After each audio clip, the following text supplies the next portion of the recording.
It might come to you as a surprise what Winston Churchill once said. Success is not final. Failure is not final. It's the courage to continue that counts. Same way is you have the power to persevere through any challenge, including this question. The key is not to give up, but keep trying. You're presented with the square, which has 16 numbers inside, and one number is missing. The numbers are, starting from the upper left corner, 3, 9, 2, and 4 in the first row, 4, 7, 2, and 2 in the second row, 5, 7, 2, and 4 in the third row, and then the last row contains numbers 6, 8, 2, and then comes the missing number, which you need to calculate and select out of 4 possible choices. Choice A, 2, choice B, 4, choice C, 6, and choice D, 8. Are you finding this question tricky? Well, that's the sign you are stretching your problem-solving muscles. Embrace the challenge, think creatively, and let's work through this together. I know you've got what it takes.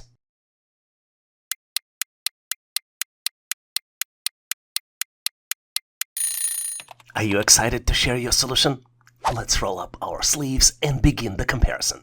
Remember though, even if uncertainty looms, keep your optimism shining. Every challenge encountered, whether conquered or not, fosters growth and resilience. The pattern here is rather simple. The last 2 digits in each row are equal to the sum of the first 2 digits multiplied by 2. Let's look at the example. The first row has numbers 3, 9, 2, and 4. 3 plus 9 equals 12, multiplied by 2 equals 24. Let's look at the other rows. 4 plus 7 multiplied by 2 equals 11 multiplied by 2 and equals 22. 5 plus 7 multiplied by 2 equals 24.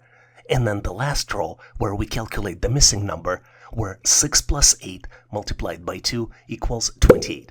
So the correct answer here is choice D, 8. You can't argue, but with this question, you're not just a participant. You are a maestro leading the orchestra of your own potential. Let your brilliance resonate in your answer as well to help you accomplish your goals on your journey. You're presented with 3 by 3 square. Each cell in the square has a number. The numbers starting with the first column are 57, 89, and 99. The middle column has numbers 12, 17, and 18. And then the last column has numbers 3, 8, and then comes the missing number, which you need to calculate and select out of 4 possible choices. Choice A, 7, choice B, 8, choice C, 9, and last but not least, choice D, 10. If you think it's a tricky question, you are not alone. I think exactly the same way. But fear not, you're in a good company here on this channel. Whether you're a seasoned problem solver or just starting out, I have confidence in your abilities. Pause for a moment, channel your inner creativity, and let's conquer this challenge side by side. Your solution is just around the corner.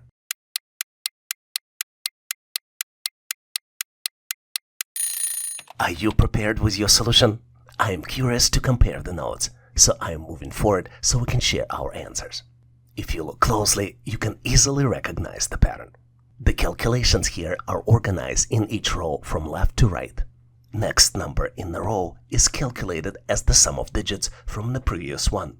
Let's look at the first row calculations. The number in the upper left corner is 57. 5 plus 7 equals 12, and 1 plus 2 equals 3. Let's look at the second row. Second row starts with the number 89. 8 plus 9 equals 17, and then 1 plus 7 equals 8. The third row starts with the number 99. 9 plus 9 equals 18. So to calculate the missing number, we need to add 1 plus 8, and the result of this is 9. So the correct answer here is choice C, 9. With this question, I want you to remember, you are not just answering it, you are embarking on the journey of discovery and growth.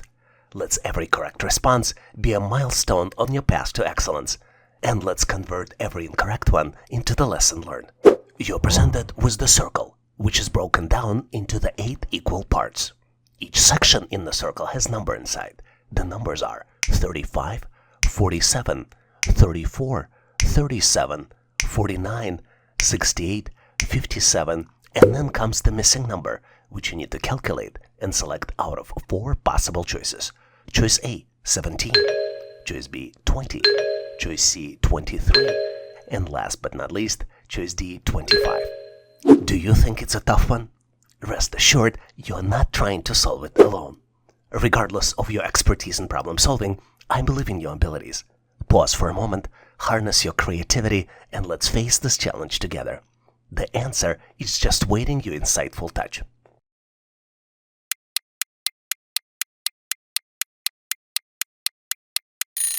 Are you ready to showcase your solution?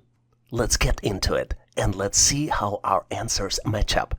Together, we will unravel the complexities of this assessment test question. I'll ask you for a favor though, and specifically to share your thought process in comments. Your insights might hold the key for all of us to learn and improve. And even if you don't have the answer, don't get discouraged. Just like every cloud has a silver lining, every challenging question carries a lesson waiting to be discovered. You will learn and improve with each question and do better next time. If you look closely at the circle, you can recognize the pattern. The numbers on the opposite side of the left-sided numbers are calculated as a product of digits of the right side numbers, minus 1. Let's look at the example. At 11 o'clock, we see number 57. 5 multiplied by 7 minus 1 brings us to 34, which is the calculated number on the opposite side. Let's apply the same principles to calculate the other numbers.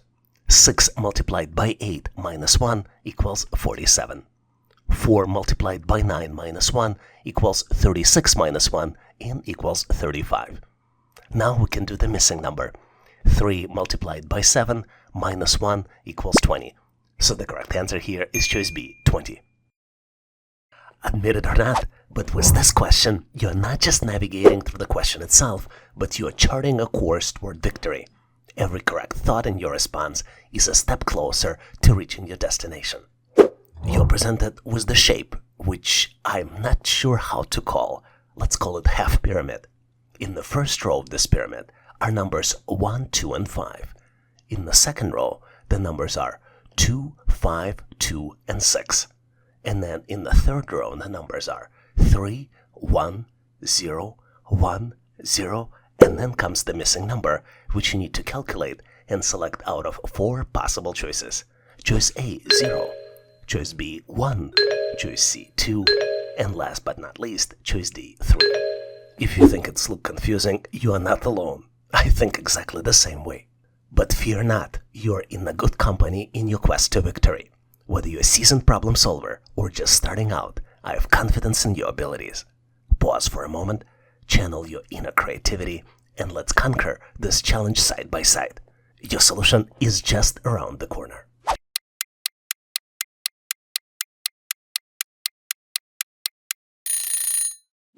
Are you prepared with your solution? I'm curious to compare the notes, so let's move forward and share our answers.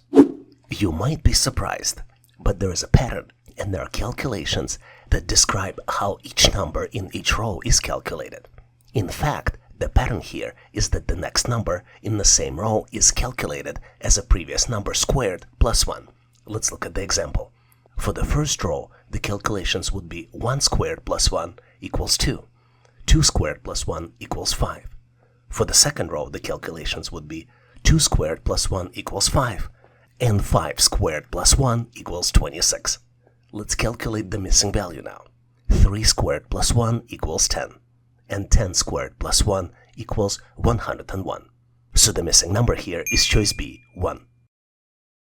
You would have to agree that untangling this data analytics puzzle is like explaining music to a plant. You have to start with the roots and hope that harmony eventually grows. You're presented with 7 terms, and you need to identify all terms related to data analytics. The terms are pivot, CVS, range, query, pilot, duplicate, and pylon. Feeling challenged? And that's okay. It's a tricky question. But whether you're a seasoned solver or casual question explorer, I have faith in your problem-solving abilities. Give it the time it deserves, think outside the box, and watch the pieces fall into place. I have full confidence that you've got what it takes.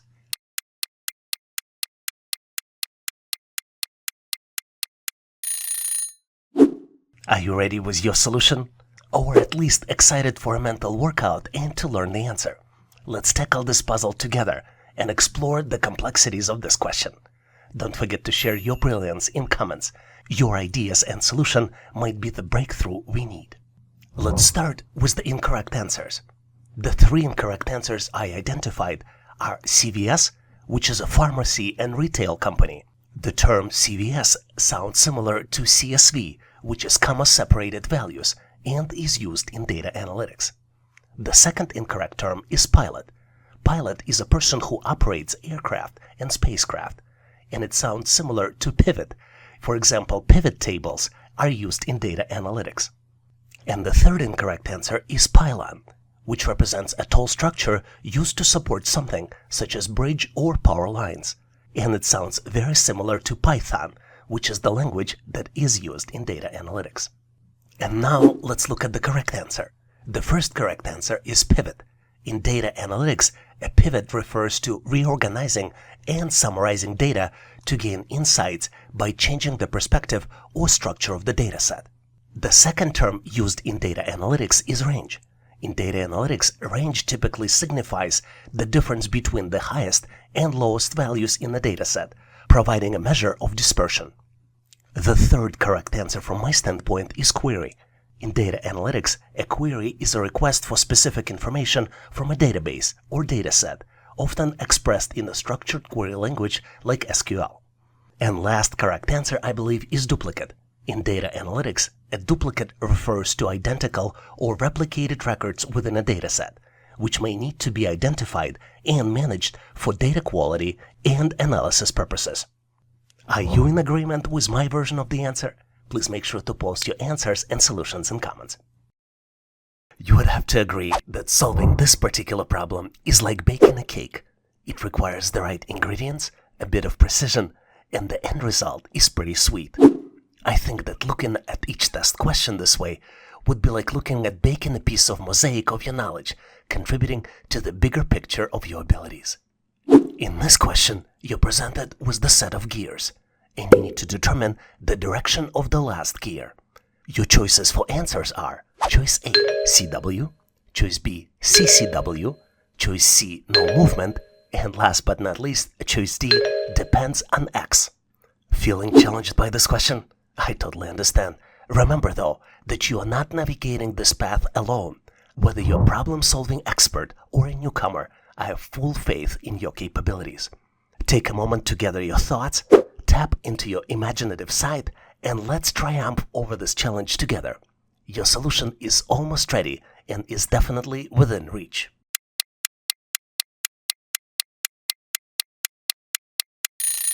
Are you ready with your solution?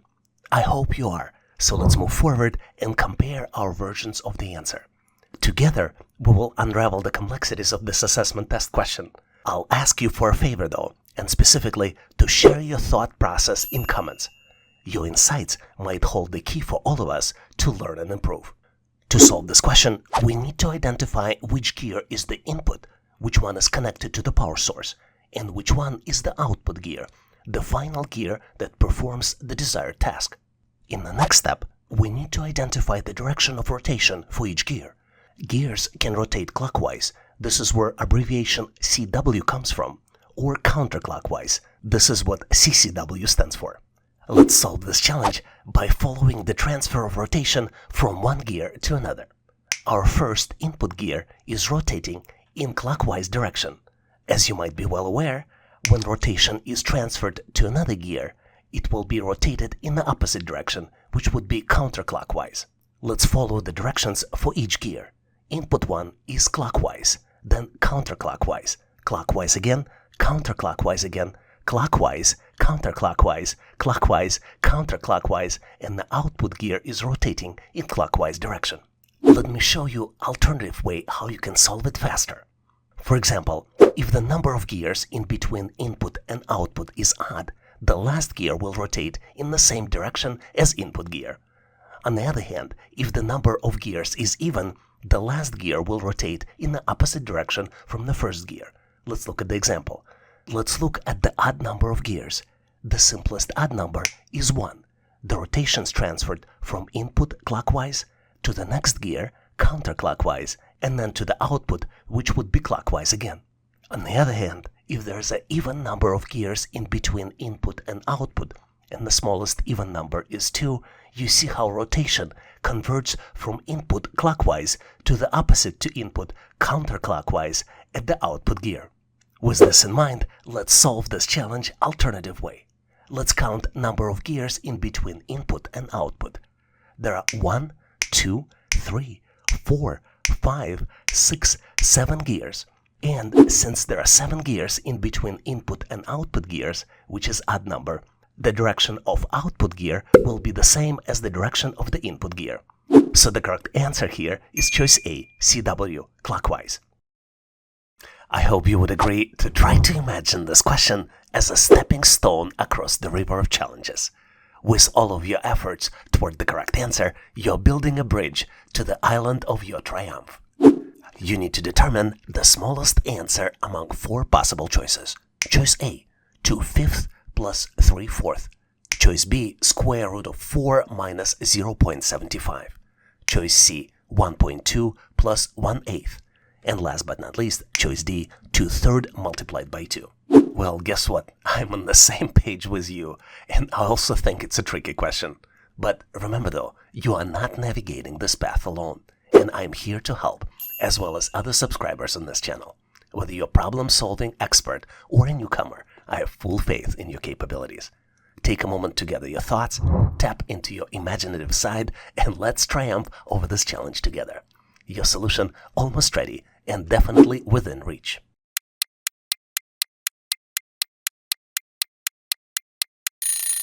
Are you ready with your solution? I am eager to see it, so let's proceed and compare the answers. The best way to solve this challenge is to solve it for each expression and convert the end result to decimals. Let's start with the first expression, 2/5 plus 3/4. 2/5 equals 0.4. 3/4 equals 0.75. 0.4 plus 0.75 equals 1.15. Now let's look at expression B. Square root of 4 minus 0.75. Square root of 4 is 2. 2 minus 0.75 equals 1.25. Let's go to the choice C. 1.2 plus 1/8. 1/8 equals 0.125. 1.2 plus 0.125 equals 1.325. And in choice D, we have 2/3 multiplied by 2. 2/3 multiplied by 2 equals 4/3, and 4/3 equals 1.33. Since number of digits after decimal point goes into infinity. So let's summarize what we've got. For choice A, we got 1.15. For choice B, the result is 1.25. For choice C, 1.325. And last but not least, choice D is 1.33. So the smallest result is 1.15, and the correct answer is choice A, 2/5 plus 3/4. You know, I feel just like my old math book from high school. Why did math book look sad during the test? Because it had too many problems. But hey, I have you, and together we can solve any question, even this one. You're presented with unusually looking shapes. Shapes have numbers inside. The middle number in the first shape is 17. Numbers in a circle are 4, 7, and 3. And numbers inside the large circle are 10, 2, and 5. In the second shape, the middle number is 16. The numbers in the small circle are 3, 4, and 1. And the numbers inside the large circle are 12, 4, and 3. Third circle looks a little bit more challenging, just a little, because 2 numbers are missing. But the numbers in the small circle are 5, 7, and 2, and there are 2 numbers inside the large circles, 6 and 3. And just like I said, 2 numbers are missing, and you need to calculate and select them out of 4 possible choices. Choice A, 14 and 21. Choice B, 16 and 23. Choice C, 18 and 25. And last but not least, choice D, 20 and 27. You feel like you stumbled upon a tough one? Well, you're not alone, but remember, nothing is too challenging for you. You can do anything. Your answer is just waiting to be discovered.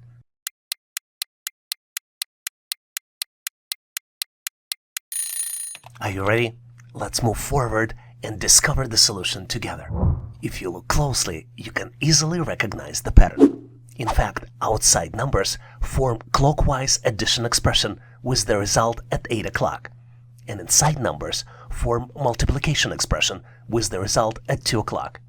A middle number is the sum of results of both calculations for inside and outside numbers. Let's look at the example. If you look closely at the numbers in small circles, 3, 4, and 7, you can easily see that 3 plus 4 equals 7. Let's look at the numbers inside of the larger circle. 5 multiplied by 2 equals 10. You need to move counterclockwise here. 7 and 10 are results of the calculations. 10 plus 7 equals 17, which represents the middle number.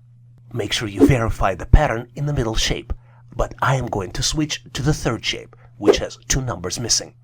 2 plus 5 equals 7. These are the calculations in small circles. 6 multiplied by 3 equals 18. These are the calculations inside the large circle. And 7 plus 18 equals 25. So the correct answer here is choice C, numbers 18 and 25. In this section, we will look at the behavioral employment assessment questions frequently asked in a test. Behavioral questions are used by employers to evaluate a candidate's behavioral tendencies, soft skills, and decision-making abilities in specific work-related scenarios. These tests are designed to predict how well a candidate is likely to perform and how well the candidate will fit into company's culture based on their responses to various situational questions. Most commonly, employers use following 3 types of questions. Number 1 is scenario-based questions.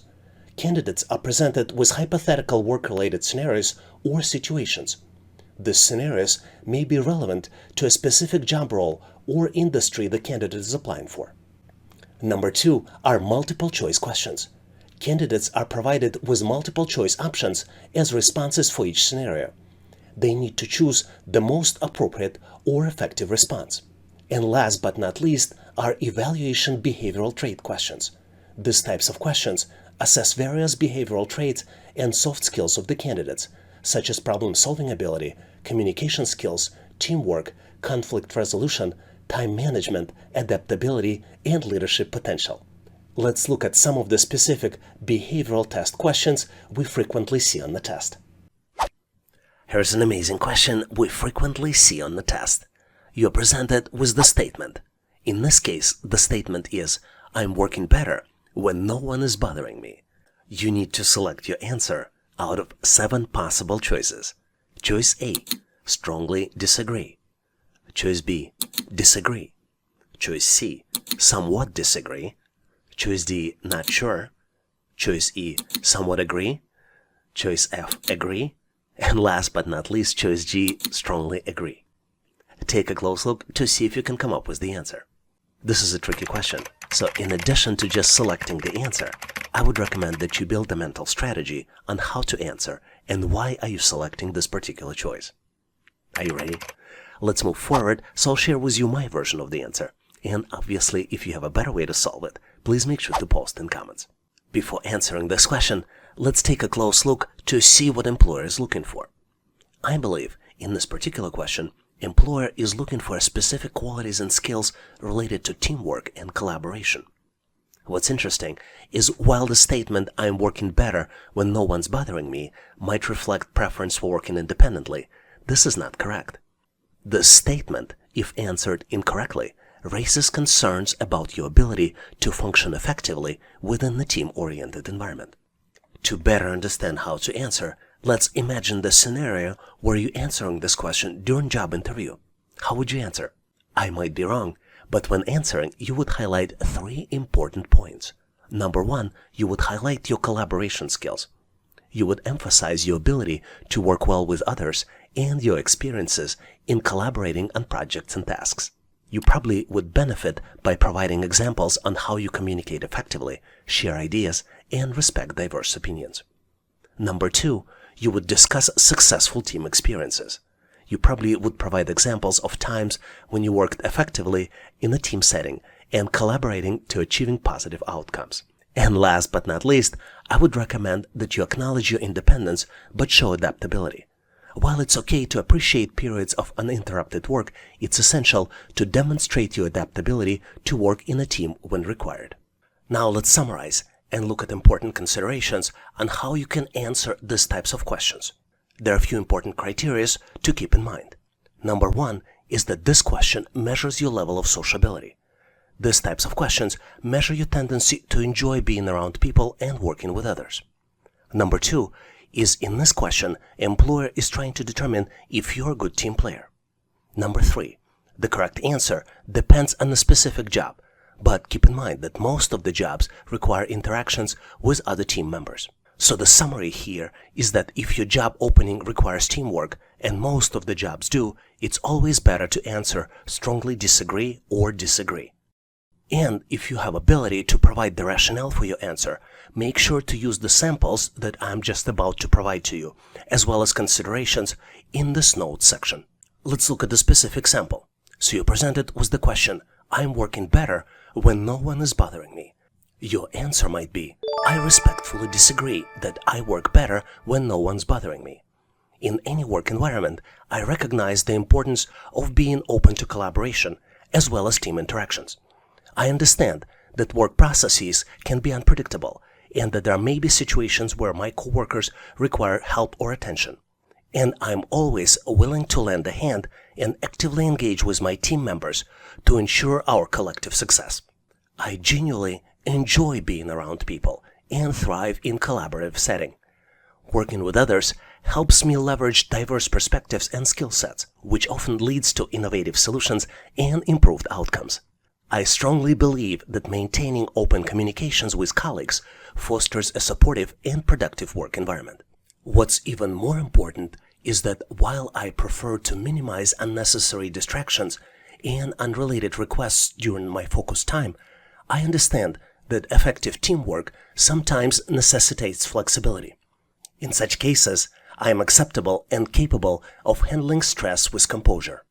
I have developed resilience and the ability to maintain productivity even in demanding situations. So, ultimately, I am confident that my collaborative mindset, interpersonal skills, and capacity to handle varying work dynamics make me a strong fit for the role that requires team interactions. I am committed to contributing my best efforts to the team's success and fostering a positive and productive work environment.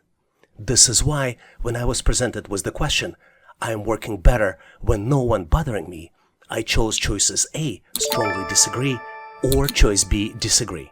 What are your thoughts and experiences answering this type of question? Could you please share your thought process and rationale in comments so we can all learn? We get a lot of questions on how to excel on behavioral assessment tests for employment. I believe that to succeed in behavioral tests, you must adopt a comprehensive approach that showcases authenticity, self-awareness, job relevance, a balanced perspective, as well as the art of supporting examples. Let's look at each one of them in more details. Number one is embrace authenticity. Authenticity forms the foundation of successful behavioral assessment. As a candidate, make sure to be true to yourself and present honest responses that genuinely reflect your personality, values, and work style. I recommend that you avoid the temptation of molding your answers to align with prospective expectations, and instead emphasize your strengths while acknowledging areas of growth. Number two principle is cultivate self-awareness. Self-awareness is the key to understanding and articulating your behavioral tendencies. Take a moment to showcase your unique characteristics, strengths, and weaknesses. More than just understanding yourself in isolation, consider how your attributes contribute to collaborative work environment. Number three principle is tailor your responses for job relevance. To truly stand out, candidate must recognize the importance of tailoring responses for specific job requirements. Before responding to each scenario, carefully analyze the job description, responsibilities, and organizational values. Make sure to align your answers with the qualities that employer is looking for and ensure that responses resonate with their expectations. Number four is strike a balanced perspective. While emphasizing your strengths is crucial, avoid painting the overly one-sided picture of yourself. Make sure that you strive for the balanced perspective, which would acknowledge both your positive attributes and areas of development. And also ensure that you highlight your willingness to learn, adapt, and grow. And last but not least, principle number five is elevate your responses with supporting examples. Concrete examples are the lifeblood of compelling behavioral assessment response. Instead of providing vague answers, back your choices with specific instances from the past experiences. Elaborate on how you successfully handled challenges, resolved conflicts, or contributed to the team accomplishments. And now, let's continue to get you ready for the assessment test. Here's an interesting question to see how well you would deal with customer service inquiries. A customer is upset because her favorite pizza is currently unavailable. What is the best way to respond? And you're presented with 4 possible choices. Choice A. Tell the customer to speak with the manager to resolve the issue. Choice B. Offer the customer an alternative pizza option. Choice C. Inform the customer that you will check if the desired pizza is in stock. And last but not least, choice D. State that handling this matter is not within your responsibility. Take a close look to see if you can come up with the answer. Are you ready? If not, please make sure to pause this video to see if you can come up with the answers, because I'm moving forward to share with you my version of the solution. And obviously, if you have a better way to resolve it, please make sure to post in comments. As you might have guessed, this question is not about picking one of the choices. This question is about fundamental customer service principles and how you use them to answer this particular question. You also want to make sure to mention all these principles when you're answering this question in person. So what are those principles? There are 4 of them. Number 1 is acknowledging the customer's disappointment. Because her favorite pizza is not available and you show empathy, this shows your understanding of her feelings. Number 2 principle is providing an immediate alternative option, which shows responsiveness and commitment to helping the customer promptly. Number 3 principle is taking responsibility for finding a solution, which exemplifies ownerships and dedication for you to help resolve customer issue. And last but not least is the principle of offering an alternative. In this case, you can offer alternative pizza, which would demonstrate a proactive approach to addressing the customer concern and finding a suitable resolution. Based on these 4 principles, let's look at the incorrect answers and why you might avoid selecting them. Choice A. Tell the customer to speak with the manager to resolve the issue. Using this selection passes the responsibility to the manager and may make customer feel ignored and dismissed, and it is important to take initiative and attempt to assist the customer directly. Choice C. Inform the customer that you will check if the desired pizza is in stock is a good choice. But this is not the best choice. While this response shows some willingness to help, it may leave the customer waiting for the solution. Offering an immediate alternative is a more proactive approach. And last incorrect choice is choice D. State that handling this matter is not within your responsibility. Telling the customer that it's not your responsibility can come across as unhelpful and may lead to further dissatisfaction. You should strive to assist the customer as much as possible within your capacity. So as you might have figured out, I believe that the correct answer to this question is choice B. Offer an alternative pizza option. By offering an alternative pizza option, you address the customer's disappointment and demonstrate willingness to help. In addition to the suggestion, you can also offer to search for her favorite pizza flavors in competitor brands.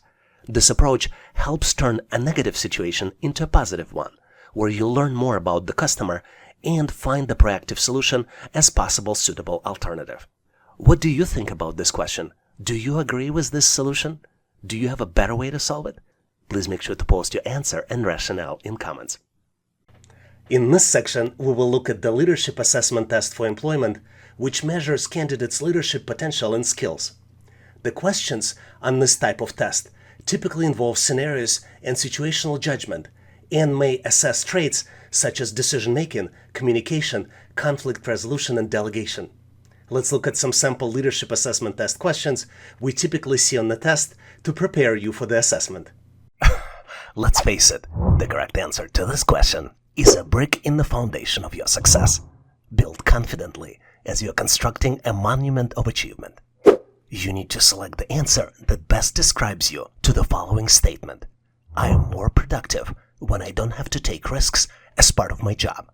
And you're presented with 7 possible choices. Choice A, strongly disagree. Choice B, disagree.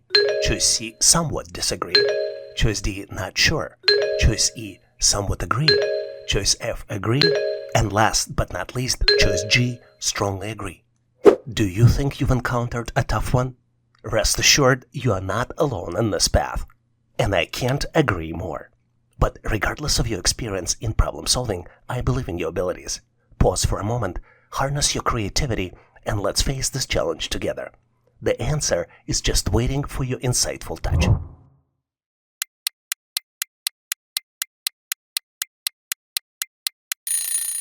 Are you prepared with your solution? I am curious to compare notes.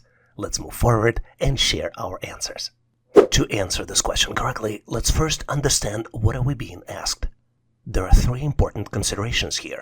Number one is that employers value individuals who demonstrate willingness to take calculated risk, as it shows initiative, innovation, and a proactive approach to problem solving. In fact, nowadays, companies are very interested in the candidate's ability to make informed decisions, particularly when it comes to assessing risks and weighting potential outcomes. Correct response to this question should suggest that the candidate is capable of making strategic decisions that may lead to productivity gains and positive outcomes for the organization. In fact, there are four important qualities assessed in this question: your problem-solving abilities, your levels and tolerance for innovation and creativity, your adaptability and resilience, and your strategic thinking. Let's look at each one of those in more details so we better understand how to answer this question correctly. Let's start with problem-solving abilities. Taking calculated risks often requires problem-solving skills to assess potential challenges and develop strategies to mitigate risks. Candidates who demonstrate a willingness to take calculated risks may also exhibit strong problem-solving abilities, enabling them to overcome obstacles and drive productivity in their roles. You might be surprised how indirectly this question assesses your innovation and creativity. In fact, candidates who are open to taking calculated risks may possess a creative and innovative mindset. These candidates may be more inclined to explore new ideas, approaches, and solutions to challenges, which can lead to increased productivity and innovation within the workplace. Based on your answer, employers can also determine your levels of adaptability and resilience. In fact, candidates who are comfortable with taking calculated risks may demonstrate greater adaptability and resilience in face of uncertainty. They may be more willing to embrace change, navigate challenges, and persevere in pursuit of productivity and success. Strategic thinking, which is also assessed as part of this question, is a big item on the list of employers. Taking calculated risks requires strategic thinking and an ability to anticipate potential outcomes and consequences. And candidates who exhibit a willingness to take calculated risks may possess strong strategic thinking skills, enabling them to make informed decisions that align with organizational goals and objectives. In summary, this simple question main focus is to measure your decision-making skills. But in addition, employer is trying to determine your levels of innovation, creativity, problem-solving, adaptability, resilience, and strategic thinking. In fact, this question measures your open-mindedness and comfort around trying new things. The correct answer depends on specifics of the job. And candidate who is more open-minded and demonstrate a willingness to take calculated risks may be perceived as more effective. Let me leave you with the sample answer if you face this question in a job interview. As a candidate, I recognize that productivity is essential in my role, and I strive to maintain high levels of efficiency in my work. However, I disagree with the statement that I am more productive when I don't have to take calculated risks. While stability and predictability are valuable, I believe that taking calculated risks can lead to innovation growth and breakthroughs in performance. By disagreeing with the statement, I aim to convey my willingness to step outside of my comfort zone, embrace challenges, and explore new opportunities that may enhance productivity and contribute to the success of the organization. My approach is carefully evaluate risks, make informed decisions, and leverage opportunities to drive positive outcomes, ultimately maximizing productivity and achieving goals effectively. With this answer, I believe the correct answer to this question is choice B, disagree. Are you in agreement with me? If you're not, please make sure to share your answer and your suggestions in comments.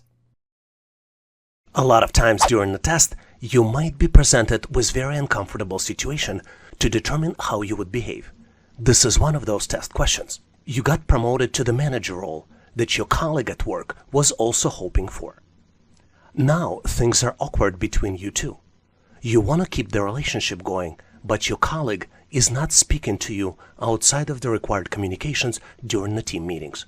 You have 5 choices to select all that apply in order. Choice A. Apologize for the fact that you were promoted over your colleague. Choice B. Ask your colleague about her career aspirations. Choice C. Schedule a meeting to discuss your colleague's feelings. Choice D. Stay professional. Choice E. Prepare the 30-day action plan as a manager of the department. Take a close look, maybe pause this video, give yourself 10 to 15, maybe 20 seconds to see if you can come up with the answer. Are you ready? I am moving forward to share with you my version of the solution, and obviously if you have a better way to solve it, please make sure to post in comments. I think this question is about demonstrating leadership at the higher level of job responsibilities. Let's take a close look. I think you cannot control other people's reactions to your promotion. Typically, the best candidate gets selected for the promotion if there is a competition within the department. Because of this, you should not feel bad that you were selected for the job, and instead of focusing on colleagues' feelings, you should focus on common goal of making department and the company move forward in the marketplace. I think your colleagues' reactions described in this question might be called stonewalling, which is one of the ways to demonstrate defensive behavior. Stonewalling means that the person shuts down when feelings are overwhelming during a conflict. Instead of looking inside and finding opportunities to get better and look forward at this experience as potential opportunity, especially when they can't do anything about the changed environment, and they find the blame in another person and mentally justify their behavior.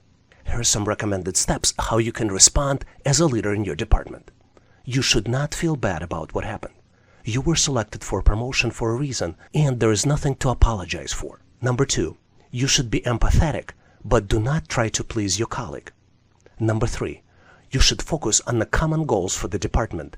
You should build a plan to move forward, be a change agent, address all the issues that you've learned about when you were a peer with your colleague, and you should lead by example. Let's look at the key traits assessed in this question. I think the essential traits that are being assessed are empathy, leading by example, and genuinely try to help others.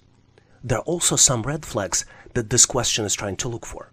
For example, feeling guilty and focusing on feelings instead of work deliverables. Based on this, I think that the least recommended choices in order would be choices A and C. Choice A, apologizing for the fact that you were promoted over your friend, and choice C, schedule a meeting to discuss your colleague's feelings. I would say that the most recommended answers would be choices D, E, and B. I think staying strong and maintaining professional behavior is always a good strategy, which gains you respect from peers, management, and company's customers. Instead of focusing on feelings of another person, you should focus on common goals for the department to advance your organization, and do it by building an action plan. At the same time, you should genuinely try to help your colleague to advance and ask her about her career aspirations.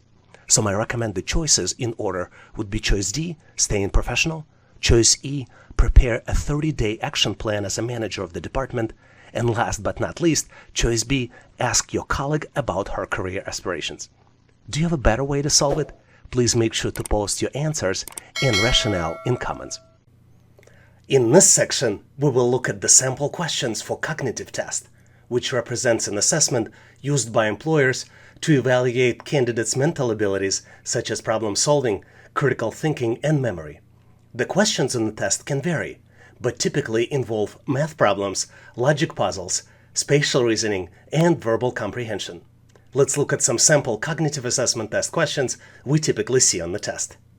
What's interesting about this problem is that it seems unsolvable, but if you make one correct assumption, it's so easy to solve it. You're presented with the shelf of items from the coffee shop, and the items are cupcakes and cookies. There are 3 sets of items, and 2 sets have price tags associated with them, and the last set does not, and you need to calculate the price tag for the last set. The first set consists of 1 cookie and 1 cupcake, and the price tag for the first set is $7. The second set consists of 2 cookies and 1 cupcake, and the price tag for the second set is $12. The last set consists of only one cupcake, and you need to calculate and select price for the cupcake out of 4 possible choices. Choice A, $5. Choice B, $4.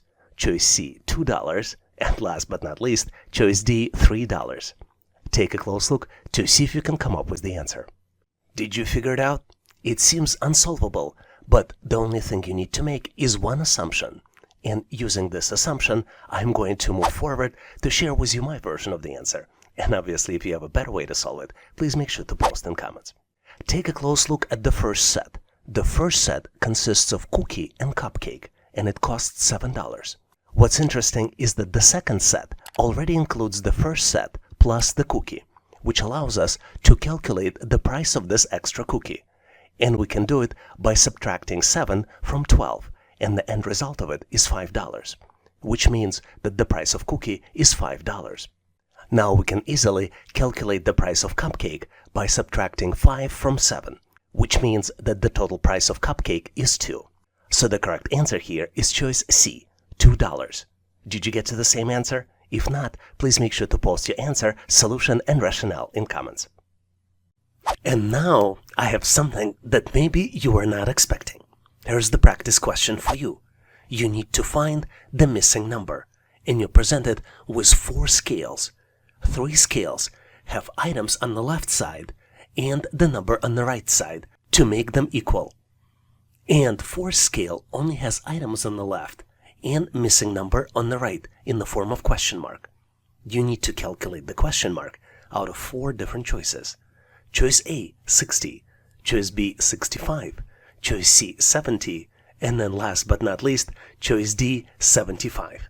Take a close look. Maybe pause this video for 10 to 15 seconds to see if you can come up with the solution. Once you're ready, please make sure to post your answer in the comments so I can give you my feedback. Thanks for participating and good luck.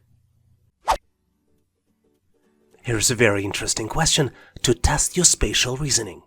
You're presented with partial square, and you need to find the missing shape to build the full square.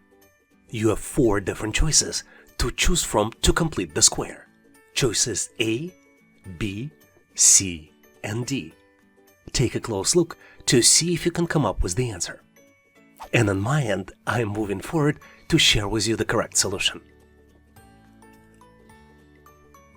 As you might have figured out, the correct choice here is choice D. And to get to this answer, you need to look at the shape which fits perfectly to match the edges. Since this is the 5 by 5 square, choice D is the perfect shape because it matches perfectly to create a full square. Hopefully you've nailed this question on your own and now know how to answer similar problems on the test. And now I have a question for you to test your skills. You're presented with the series of objects, and you need to determine next object in the sequence. Please choose one of the following 4 choices. Choices A, B, C, and D. Do you see the correct answer? Please make sure to post your version in comments. This would allow me to give you my feedback. Thanks for participating and good luck. Here's an amazing question where we need to find the missing number. You're presented with the tree-looking like structure, and it has the numbers in the circles on the top. The numbers are, if we start from the left, 50, 216, 880, and then comes the missing number. You need to calculate and select the missing number out of 4 possible choices. Choice A, 1290. Choice B, 2565. Choice C, 2941. And last but not least, choice D, 3536. I'm gonna give you a quick hint. Take a close look to see what exactly do you see on this picture. And you see circles, you see stamps, and you see numbers. And here's another consideration. Do you think the fact that circles have different colors matters? Or it doesn't? Give yourself 10 to 15 seconds to see if you can figure it out.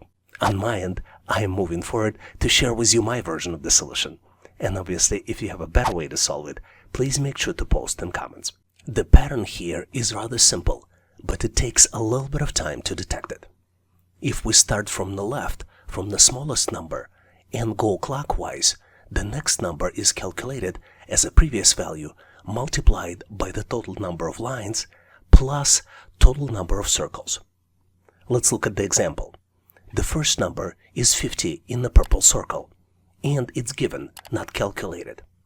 The second number, though, is calculated previous number 50 multiplied by 4 plus 16, and the result of this is 216. Third number is calculated as 216 multiplied by 4 plus 16 and equals 880. Now you might be wondering what is 4 and where it came from and what is 16. The 4 is number of stem lines in this structure. Let's count them. 1, 2, 3, and 4. And 16 is the total number of circles. If you count them, you see 4 circles on the forefront, the ones that have number and missing number. And then there are also 12 circles in the background. Now we have all of this information and we can calculate the missing number. It is calculated as 880 multiplied by 4, then we add 16, and the end result of this is 3,536. So the correct answer here is choice D, 3,536. Hopefully you've nailed this problem and now know how to answer similar problems on the test. But in case you need more challenges like this, please make sure to check out the description for additional resources. One of the most frequent questions we get on this channel is how to improve your pattern recognition skills. This is so important because it's an essential skill to help you pass an employment assessment test. Let me introduce you to one of the most common English pattern called palindromes. Palindromes is a letter-based pattern which allows you to read the same word backwards and forwards. Let's look at some key examples of the words that used in the test. For example, words radar, civic, level, a race car, henna, madam, noon, pop, eve, kayak, rotator, stats, tenet, wow, and a lot of others. Do you know any those other words, interesting palindromes that I didn't mention here? Please make sure to post them in comments so we can all learn. And now let's continue to get you ready for the test. Here's an absolutely phenomenal question, which is absolutely not obvious how to solve it. Instead of one question mark, you need to find 2 question marks. You're presented with 3 triangles. All triangles have a circle on the top. Blue triangle has 3 numbers inside. Starting from the top, the numbers are 3, 7, and 4, and number on the top is 6. Yellow triangle has numbers 2, 4, and 2, and there is a missing number on the top.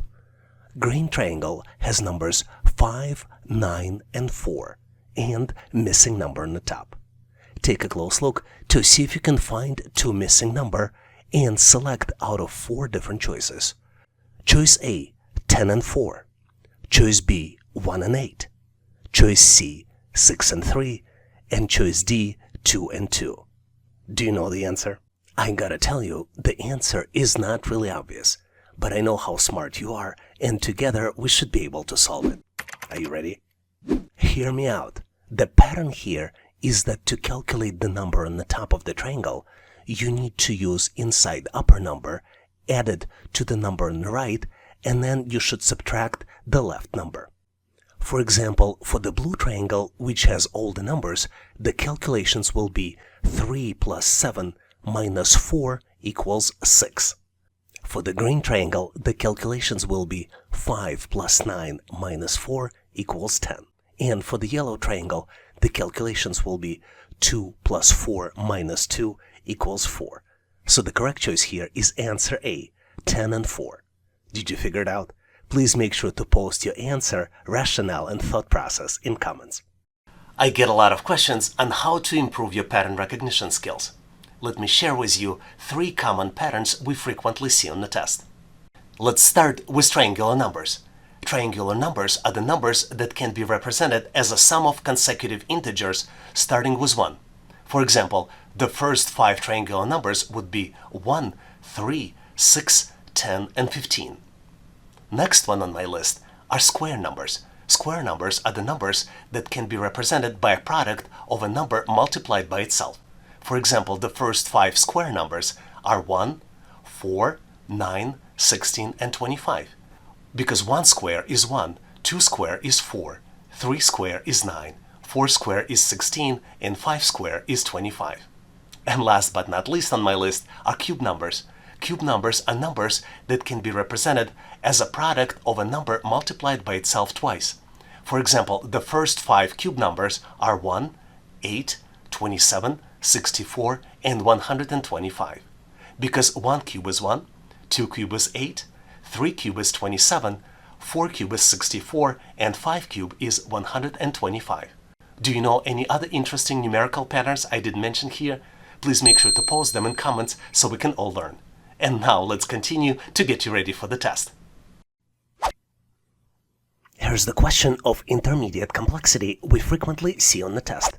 You're presented with 4 shapes, and one shape has a missing number in the middle. You need to calculate the pattern and calculate the missing number, selecting it by one of 4 possible choices.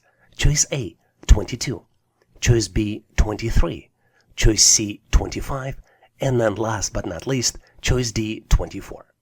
Take a close look at the shapes and see if you can calculate the pattern. Let me share with you my logic and rationale, and obviously if you have a better way to solve it, please make sure to share in comments.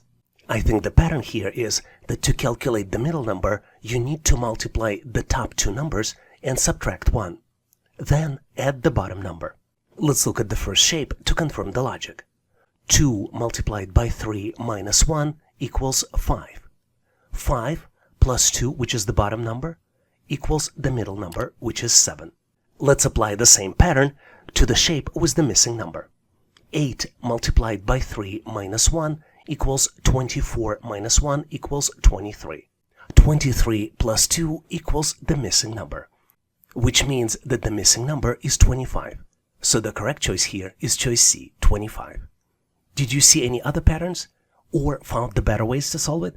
Please make sure to post your answer and rationale in comments. One of the very frequent questions we get on this channel is how to improve your pattern recognition skills. One of the key ways is to use your imagination. You can use imagination to visualize items in your mind, and this is one of the most powerful techniques. Let's take a close look at the example. Here, you're required to build English business word, and you need to use all the letters only once. If you look closely and try to visualize and build the answer in your mind, you can mentally connect the letters and get to the correct answer, which is the word management.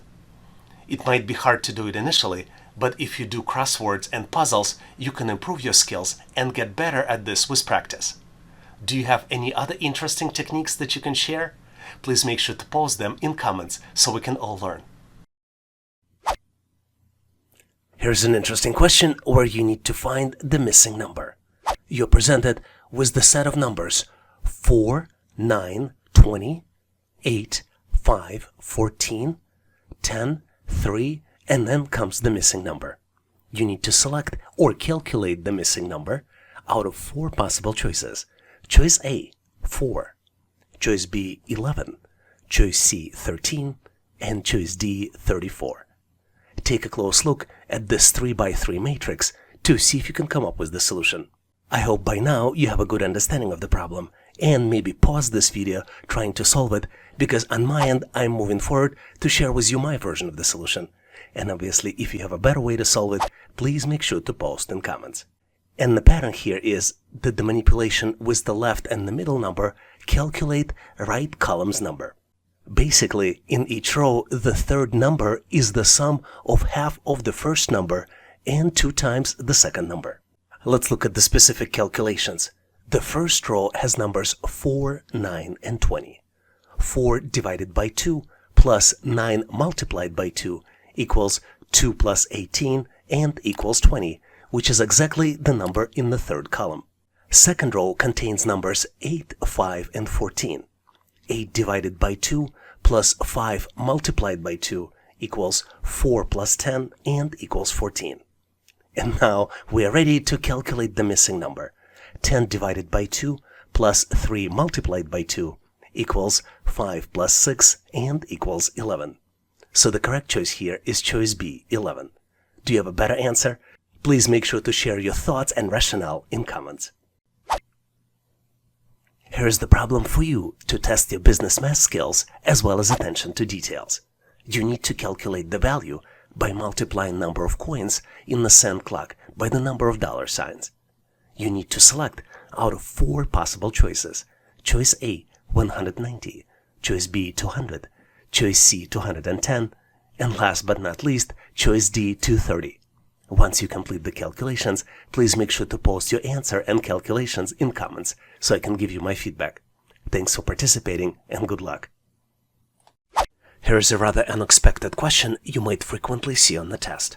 You need to determine during which period revenue declined, and you're presented with the profit and loss chart that covers periods from 2018 to 2024. On the chart, you see 3 lines representing revenue, expenses, and taxes. And you need to select the final answer out of 4 different choices. Choice A, the period between 2018 and 2020. Choice B, the period between 2019 and 2020. Choice C, the period between 2020 and 2021. And choice D, the period between 2023 and 2024. Give yourself a little bit of time, maybe pause this video to see if you can come up with the solution. I'm pretty sure that by now you found it, but I'm going to move forward and reveal you my version of the solution anyway. And if you know the better way to solve it, please make sure to post in comments. The way I see it is that the revenue goes down between the period of 2020 and 2021, which is represented by the blue line. In 2020, the revenue was about 9.5 units, and then in 2021, it went down to approximately 8.5 units. All other highlighted periods in the question indicate revenue increases. Did you see it differently? Please make sure to post your answer in comments. In this section, we will look at the work simulation test, which is used to evaluate candidates' ability to perform tasks and skills required for the job. The questions on this type of test typically involve simulated scenarios and tasks that are similar to what the candidate would encounter on the job, such as data analysis, customer service, and problem solving. Let's look at some sample work simulation assessment test questions to get you ready. Here's a very interesting question to determine how well you can work with others. You need to determine what is the best way to schedule a meeting with the client who is based in a different time zone and has limited availability. You need to select out of 4 possible choices. Choice A, schedule the meeting without considering the client's time zone. Choice B, email the client with several date and time options without specifying the time zone. Choice C, check the client's time zone and suggest several date and time options that work for both the client and your manager. And last but not least, choice D, schedule the meeting during your manager's preferred time slot without considering the client's availability or time zone. Take a close look to see if you can select the right answer. And I'm moving forward to share with you my version of the answer. And obviously, if you have a better way to solve it, please make sure to post in comments. I believe the correct answer here is choice C. Option C is the best choice because it takes into consideration the client's availability and time zone. There are 2 stakeholders in this action, your manager and your client. And you need to check the time zone and suggest several date and time options that work for both the client and your manager. This will ensure that the meeting is scheduled at a convenient time for both parties, and this minimizes the risk of confusion and miscommunication. Let's also look at other options to determine why they might be incorrect. Let's look at option A. It is wrong because it ignores the client's time zone, which will lead to scheduling conflicts. Option B is also incorrect because it does not specify the time zone, which can cause confusion and miscommunication. And last but not least, option D is incorrect as well because it disregards the client's availability and time zone, which can lead to scheduling conflicts and damage the company's reputation. When you solved this challenge on your own, did you come up with a different answer? If this is the case, please make sure to post your answer and solution in comments. Very frequently on the test, companies look at your customer service skills. This is one of these types of questions. You work as a CSR and need to help troubleshoot internet connectivity. What is the best approach to troubleshoot slow internet speeds for a customer? You're presented with 4 choices and you need to select one. Choice A. Ask the customer to restart their modem and transfer to technical support if issue persists. Choice B. Ask the customer to restart their computer and transfer to technical support if issue persists. Choice C. Ask the customer to check their internet connection and transfer to technical support if the issue persists. And last but not least, choice D. Walk the customer through the thorough troubleshooting process, including resetting the modem and computer, checking cables and connections, and testing the internet speeds. Take a close look to see if you can come up with the answer. If you need to pause this video, feel free to do this to reread the answers and select the correct one. On my end, I'm moving forward to share with you my version of the answer. And obviously, if you have a better way to solve it or have a different important considerations, please make sure to bring them up in comments. I believe the correct answer here is choice D. To remind you, in choice D, you would need to walk the customer through a thorough troubleshooting process, including resetting the modem and computer, checking cables and connections, and testing the internet speeds. Only this approach shows your commitment to providing excellent customer service and may even resolve the issue without need for technical support transfer. One important thing to note, the original question is kind of convoluted and it uses the acronyms. Just to clarify for you, CSR stands for Customer Service Representative. And now let's look at the incorrect choices, choices A, B, and C, to see why they are incorrect. I think those options are incorrect because they only involved asking the customer to perform a single action and then transferring them to technical support. This approach may not resolve the issue and it may result in a customer having to wait longer for the resolution. Did you come up with the different answer? If you did, please make sure to post your answer, considerations, and thought process in comments. Here's a very interesting question on how to provide recommendation to your manager for the new product line. Your manager wants you to provide a recommendation on whether to continue investing in the new product line based on your analysis of the sales data. What is the best approach to analyze the sales data and provide the recommendation? You're presented with 4 different choices. Let's look at each one of them. Choice A. Conduct a simple analysis of the sales data and provide recommendation based on initial findings. Choice B. Conduct a comprehensive analysis of the sales data, including market trends and competitor data. Provide a recommendation based on your findings. Choice C. Provide a recommendation based on personal opinion and expertise without conducting any analysis of the sales data. And last but not least, choice D. Provide a recommendation based on the sales data from a similar product line without analyzing the sales data for the new product line. Take a close look to see if you can select the correct answer. Are you ready? Ready or not, I am moving forward to share with you my version of the answer. And obviously, if you have a better way to solve it, please make sure to post in comments. I think the correct answer here is choice B. In choice B, you need to conduct a comprehensive analysis of the sales data, including market trends and competitor data. Provide a recommendation based on your findings. I think this choice is correct because it allows you to provide a thorough understanding of the sales data, ensuring more accurate and informed recommendation. Conducting a comprehensive analysis of the sales data is essential in making an informed decision for your manager. Let's also look at the incorrect choices to determine why they are incorrect. Option A is too simplistic and can get the result in an incomplete assessment of the sales data. Option C is unreliable and can be seen as unprofessional since it's based on personal opinion and experience without any supporting data. And last but not least, choice D is not recommended since it involves using sales data from a similar product line, which may not be relevant to the new product line. Was your answer different? If it was, please make sure to post your answer and solution in comments. In this section, we will look at numerical reasoning test questions frequently used in a test. Numerical reasoning assessment test is a standardized evaluation designed to assess individuals' ability to understand and work with numerical data, make calculations, interpret charts and graphs, and draw conclusions from quantitative information. The typical content of numerical reasoning test can vary, but often include topics such as basic arithmetic, percentage and ratios, data interpretation, financial analysis, mathematical problem solving, number sequences, and a lot of others. Let's look at some sample numerical reasoning assessment test questions we typically see on the test.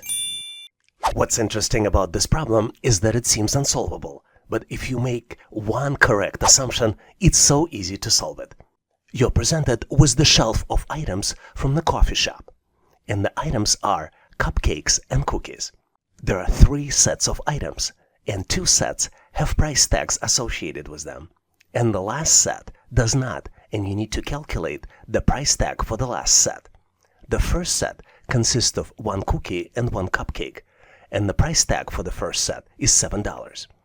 The second set consists of 2 cookies and 1 cupcake, and the price tag for the second set is $12. The last set consists of only 1 cupcake, and you need to calculate and select price for the cupcake out of 4 possible choices. Choice A, $5. Choice B, $4. Choice C, $2. And last but not least, choice D, $3. Take a close look to see if you can come up with the answer. Did you figure it out? It seems unsolvable, but the only thing you need to make is one assumption. And using this assumption, I'm going to move forward to share with you my version of the answer. And obviously, if you have a better way to solve it, please make sure to post in comments. Take a close look at the first set. The first set consists of cookie and cupcake, and it costs $7. What's interesting is that the second set already includes the first set plus the cookie, which allows us to calculate the price of this extra cookie. And we can do it by subtracting 7 from 12, and the end result of it is $5, which means that the price of cookie is $5. Now we can easily calculate the price of cupcake by subtracting 5 from 7, which means that the total price of cupcake is 2. So the correct answer here is choice C, $2. Did you get to the same answer? If not, please make sure to post your answer, solution, and rationale in comments. Here's a very interesting problem which shows how well you can do mental calculations. It will take another 5 minutes for the clock to strike 4 o'clock. How much time is left until the clock shows 3:45? You're presented with 2 clocks. One shows 5 minutes before 4 o'clock. Second one shows 3:45. And you need to select the answer out of 4 possible choices. Choice A, 11 hours and 50 minutes. Choice B, 12 hours and 10 minutes. Choice C, 11 hours and 10 minutes. And last but not least, choice D, 10 minutes. Take a close look to see if you can come up with the answer. I'm moving forward to share with you my version of the answer.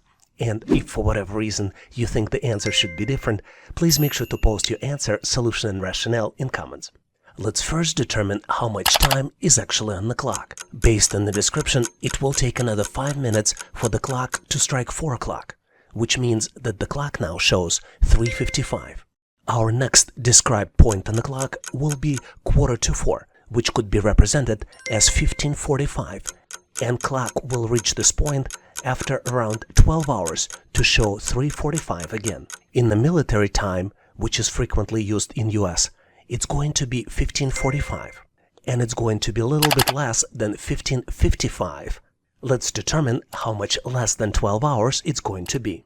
Since the clock already passed 10 minutes from 3:45 to 3:55, it will take 10 minutes less than full 12 hours.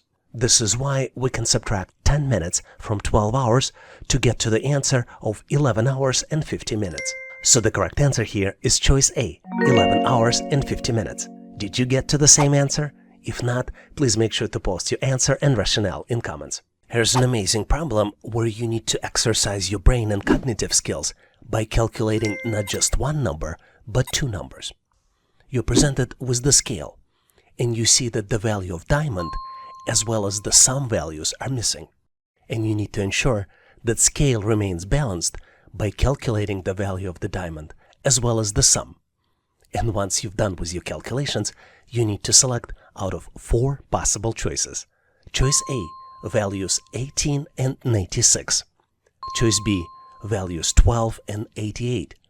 Choice C, values 20 and 92. And last but not least, choice D, values 19 and 94. Take a close look, maybe pause this video to see if you can complete the calculations. On my end, I'm moving forward to share with you my version of the calculations. And obviously, if you have a better way to solve it, please make sure to post in comments. To solve this challenge, let's look at the picture closely to better understand what we're dealing with. We're presented with the multi-tier scale, and this scale has 4 tiers: Tier 1, Tier 2, Tier 3, and Tier 4. Scale remains in balance because values on the left side and on the right side are equal, and the values are represented by the total of numbers inside of each shape. For example, circle has number 12, hexagon has number 6, triangle has number 3, and square has number 4. Let's look closely at tier 3 to better understand how this tier remains in balance. As I already mentioned, each tier remains in balance because the numbers are equal on both sides. So on the left of the tier 3, we have 2 hexagons with total value of 12. On the right of the tier 3, we have hexagon, which equals number 6, plus 2 triangles, 3 plus 3.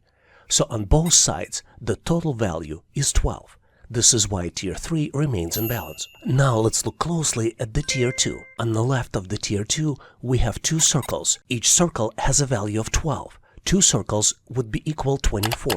On the left of the tier 2, we have 2 circles with total value of 24 and the entire tier 3, which also equals 24. This what keeps tier 2 in balance. Now, knowing this logic, we can calculate the missing value on tier 4.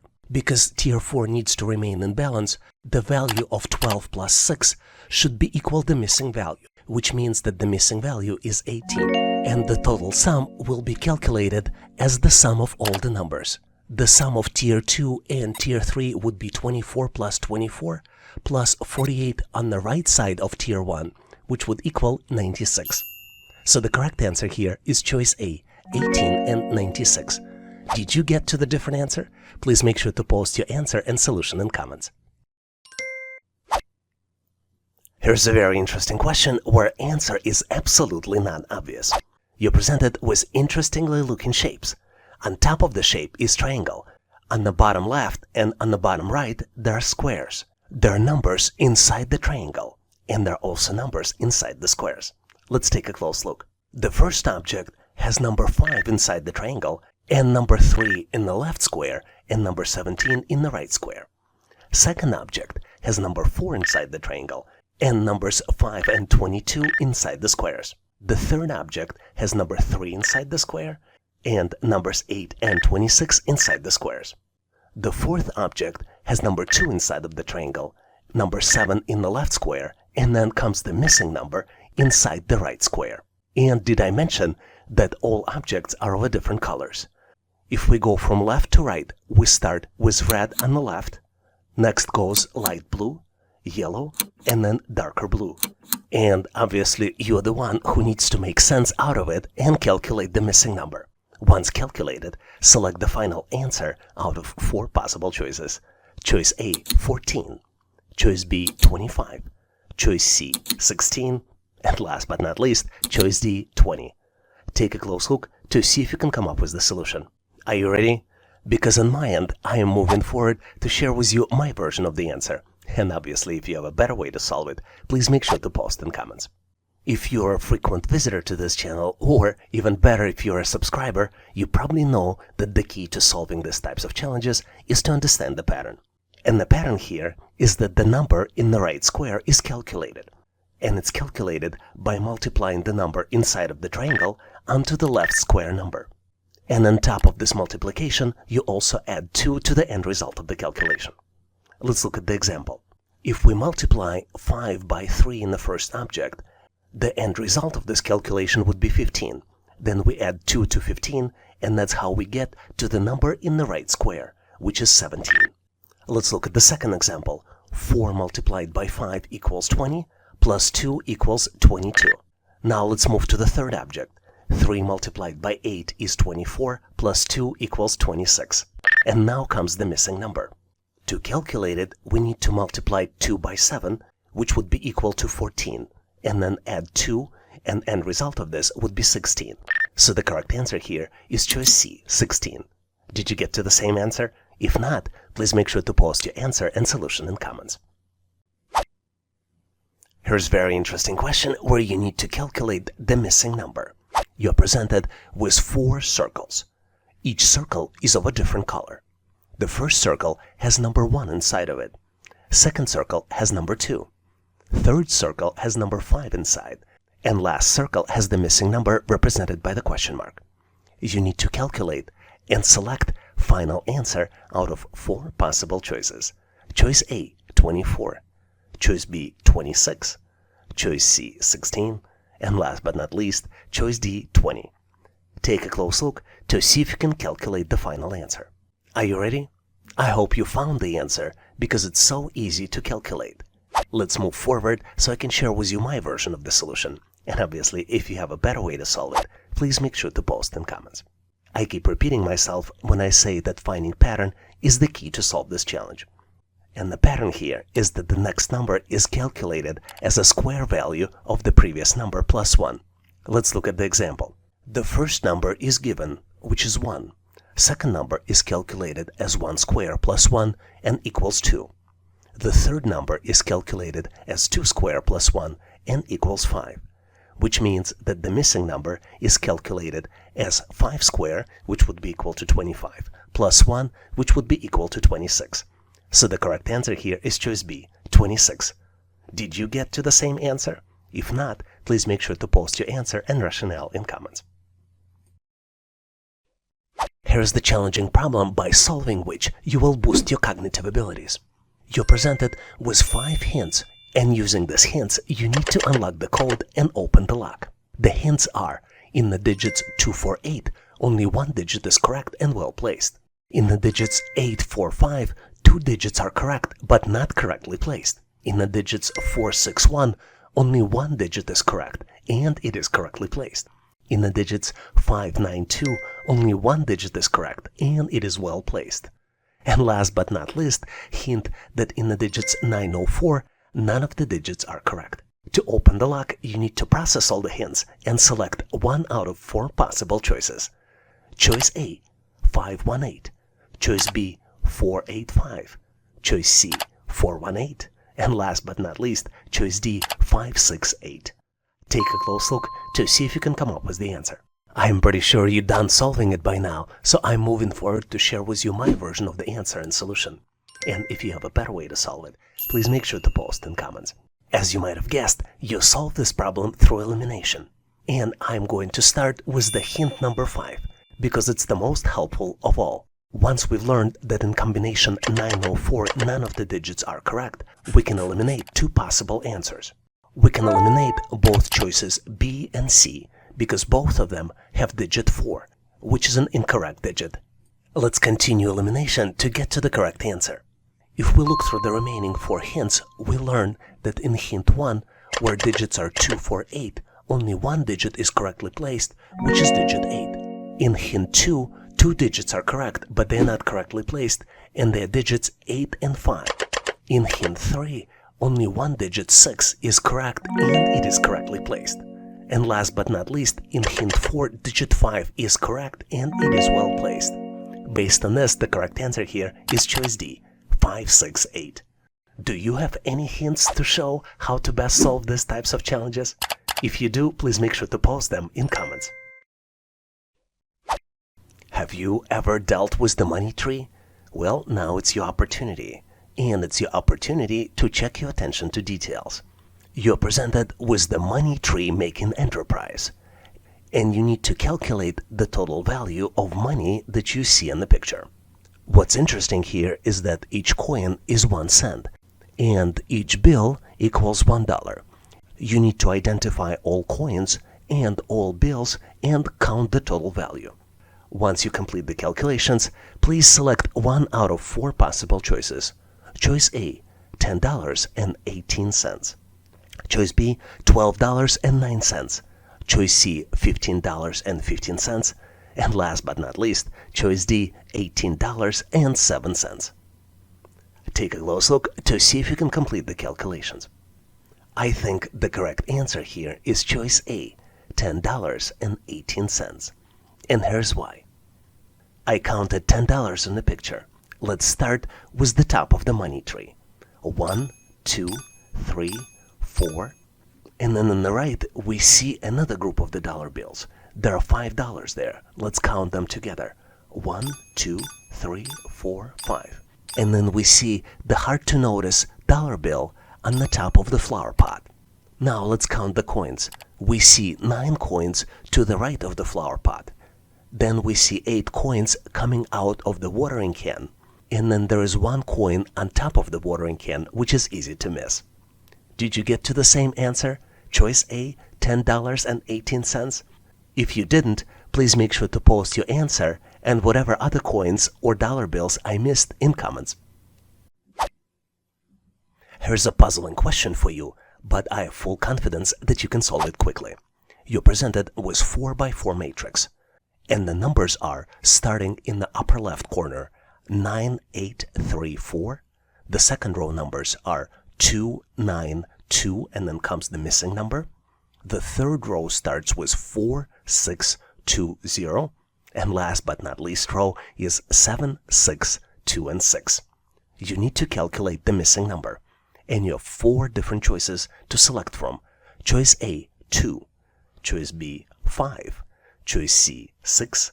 And last but not least, choice D, 7. Take a close look to see if you can come up with the solution. Did you get to the right answer? I hope you did, because I'm moving forward to share with you my version of the solution. And obviously, if you have a better way to solve it, please make sure to post in comments. You're probably tired of hearing this on this channel, but to solve these types of challenges, you need to detect the pattern. And the pattern here is that the last 2 digits are equal to the sum of the first 2 digits multiplied by 2. Let's look at the example. The first row contains numbers 9, 8, 3, 4. And the expression here is that 9 plus 8 in parentheses multiplied by 2 equals 34. Based on this logic, the third number would be 4 plus 6 in parentheses multiplied by 2, which would be equal to 20, which represents the set of numbers 4, 6, and then 20. And then the last row would be 7 plus 6 in parentheses multiplied by 2, which would be 13 multiplied by 2, which would be equal to 26. So the missing number would be calculated as 2 plus 9 multiplied by 2 equals 22. So the correct answer here is choice A, 2. Did you get to the same answer? If you didn't, or maybe you got to a different answer, please make sure to post your version in comments. You will enjoy this question because it tests your logical thinking and analytical skills. You're presented with the dart in the exact middle of the dartboard. Dart has numbers on top of the ribbon and at the end of the ribbon. The numbers on the ribbon are 13, 18, 41, 128, and 517. Numbers at the end of the ribbon are 18, 41, 128, 517, and then comes the missing number you need to calculate and select out of 4 possible choices. Choices A, 1921, choice B, 2029, choice C, 2359, and last but not least, choice D, 2590. Give yourself a moment, maybe pause this video to see if you can calculate the answer. Are you ready? Let's move forward so I can share with you my version of the answer. And obviously, if you have a better way to solve it, please make sure to post in comments. First, to answer this question, let's understand what we're dealing with. Since this game may not be very familiar in all the parts of the world, let's start with the definition. Darts is the competitive sport in which players throw small sharp-pointed missiles, known as darts, at the round target known as dartboard. Now, let's look closely at the dart we're dealing with. Our dart is unique because it has ribbons. There is a number on the ribbon, and there is a calculated number at the end of the ribbon. To complete the calculations, let's assign each ribbon unique number. We're dealing with ribbons 1, 2, 3, 4, and 5. And, as you might have already figured out, the number at the end of the ribbon is calculated based on the sequence ID and number on top of the ribbon itself. The formula to do the calculations is that the end of the ribbon number is calculated as number on top of the ribbon multiplied by sequence ID plus 5. Let's look at the example. The first blue ribbon has the sequence number 1, so that the end of the ribbon number is calculated as 13 multiplied by 1 plus 5, which would be equals 18. The second ribbon number is calculated as 18 multiplied by 2 plus 5 equals 41. The third ribbon number is calculated as 41 multiplied by 3 plus 5 equals 128. And the fourth ribbon number is calculated as 128 multiplied by 4 plus 5 equals 517. Now we know how to calculate the missing number. The missing number is calculated as 517 multiplied by 5 plus 5, which would be equal to 2590. So the correct answer here is choice D, 2590. Did you get to the same answer? If not, please make sure to post your answer and solution in comments. In this section, we will look at the personality assessment test questions. A personality assessment test is a type of psychological evaluation used during the hiring process to assess candidates' personality traits, behavioral tendencies, and work-related preferences. This test aims to provide insights on how a candidate might behave, interact with others, and fit into the company's culture. The typical purpose of personality assessment is to gauge a candidate's suitability for a particular job or work environment based on their personality traits. Personality assessment test helps employers to identify individuals who possess the desired characteristics and align with the organizational values. Let's look at some sample personality assessment test questions we typically see on the test. Here's a very interesting question which you cannot just answer because you need a strategy and approach on how to answer. You need to select from two statements, one that best describes you and one that describes you the least. And your choices for selections are: choice A, I should have all the information before making a decision. Choice B, I easily communicate with people. Choice C, I like to take responsibility for my team. And last but not least, choice D, I prefer long-term projects over short-term ones. Take a close look to see if you can come up with the answer. And more importantly, you need to decide on what type of considerations you would choose to answer this particular question. On my end, I am moving forward to share with you my version of the answer. And obviously, if you have a better way to solve it, please make sure to post in comments.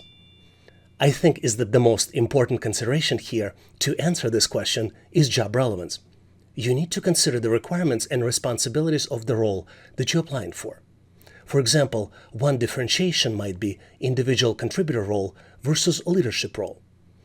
By doing this differentiation, the describe me the most will identify statements that will demonstrate the good fit for the particular job position. And for describe me the least will provide reasons why, based on the position, this may not be applicable. And obviously, you would need to support the answer with the examples from your past career. Let's look at how you might consider answering this question if you're applying for individual contributor jobs. The individual contributor jobs is where you as individual responsible for the outcomes. Samples of these jobs might be data analyst, research scientist, software engineer, quality assurance specialist, financial analyst, technical writer, graphics designer, and a lot of others. Here the preferential answers would be choices A and D. Let's look at choice A first.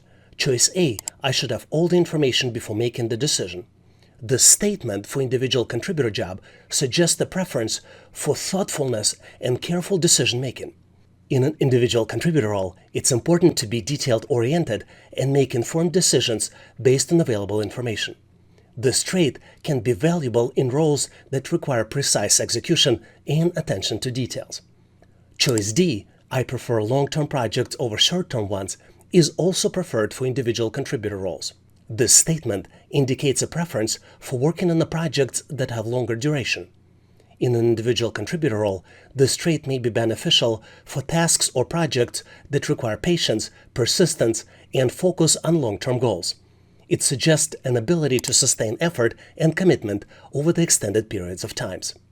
Now, if you're applying for leadership position, you might consider choosing choices B and C as the ones that would represent you as a candidate for this position.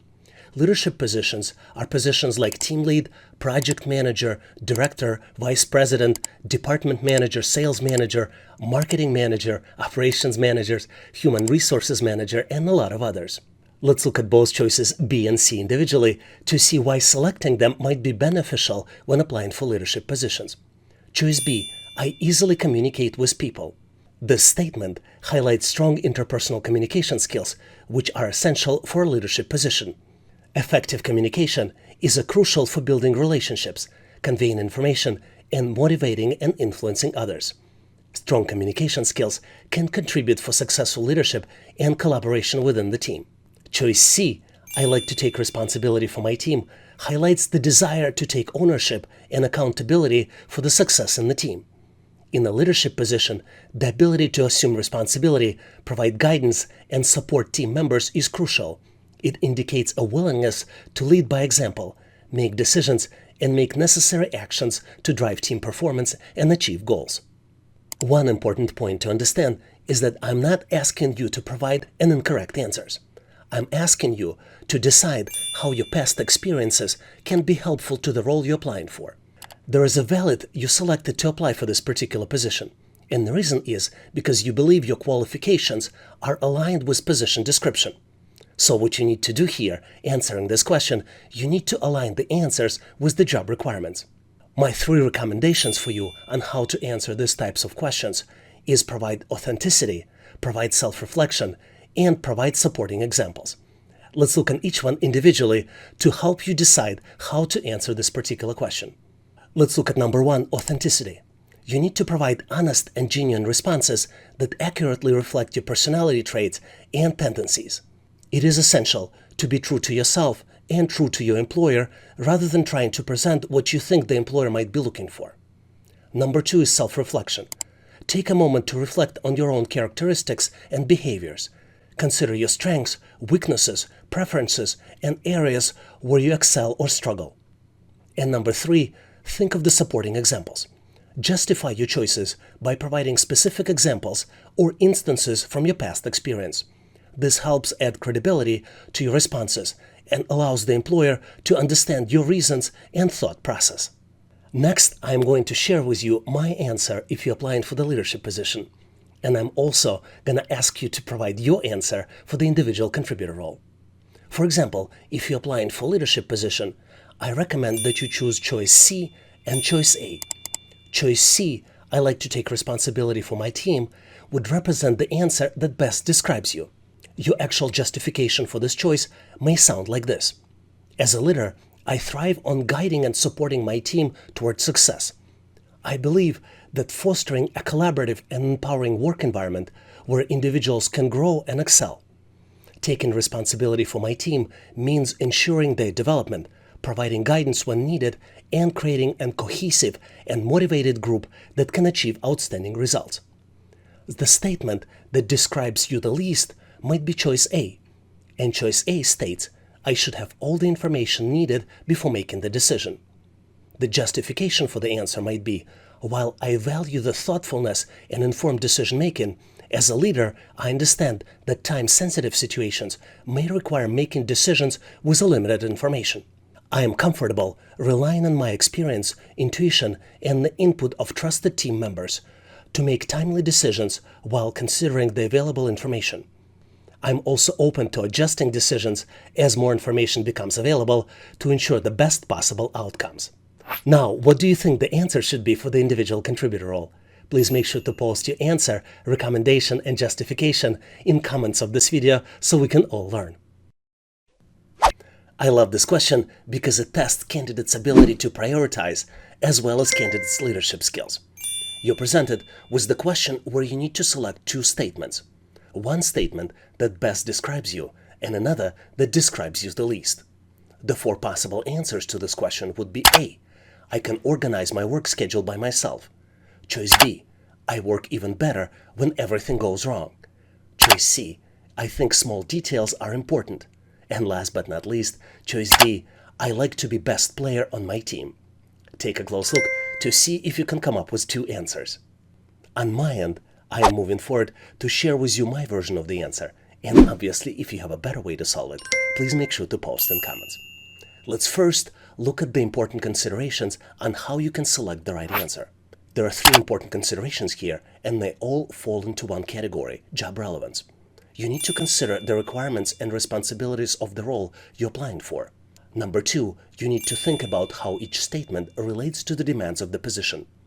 And last but not least, number 3, you need to choose the statement that demonstrates a good fit for the job and showcases qualities that would be beneficial for the specific context. Let's take a look at how you would select the right answer in the specific categories. Let's start by looking at the choice A. I can organize my work schedule by myself. If you choose this answer, it would show that you're a self-structured person that could work independently. Choice B, I work even better when everything goes wrong, shows your stress tolerance, your ability to work in stressful and unpredictable situations. Choice C, I think small details are important, would show your level of attention to details that could be important for jobs such as accounting, programming, controller, and other jobs that require attention to details. And last but not least, choice D, I like to be the best player on my team, shows how competitive you are. This is a good choice for the sales position, but could be a problematic choice for the manager roles.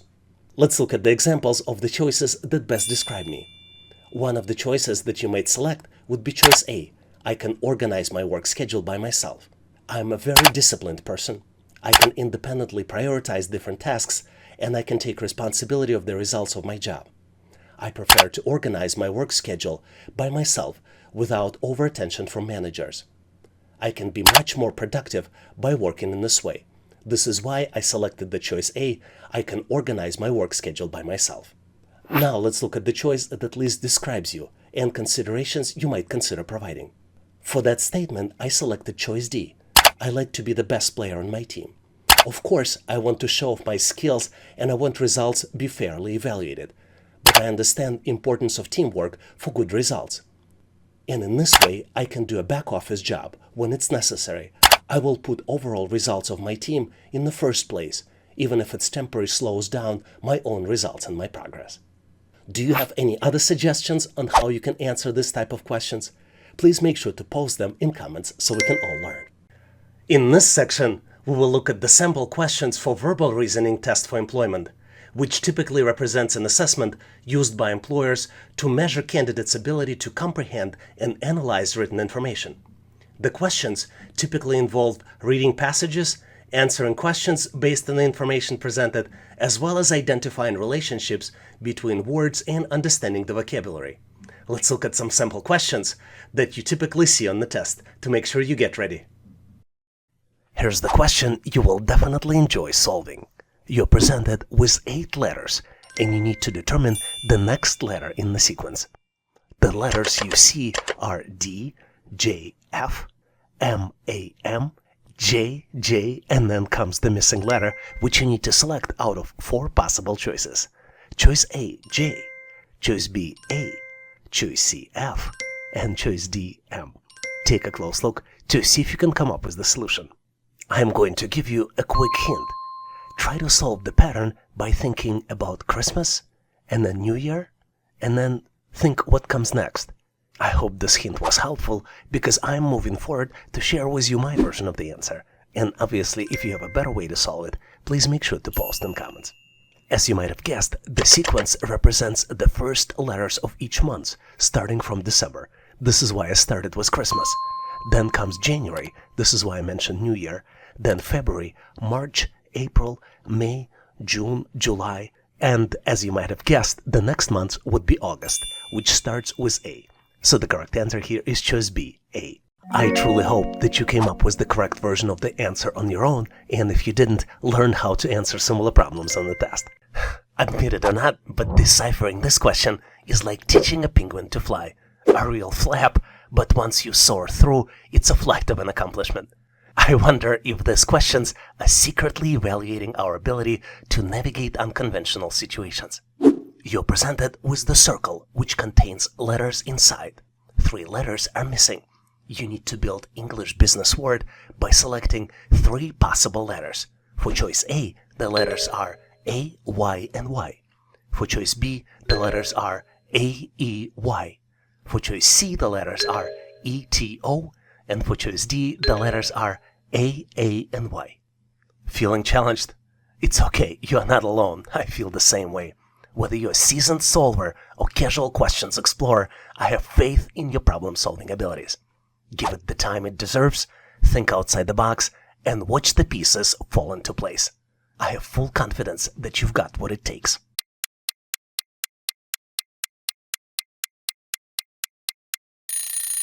Are you ready with your solution? Still not ready? Let me give you a hint. This word represents a comprehensive plan that outlines organizations' long-term goals and objectives, along with actions and tactics required to achieve them. I am pretty sure you've got this now. The word is strategy.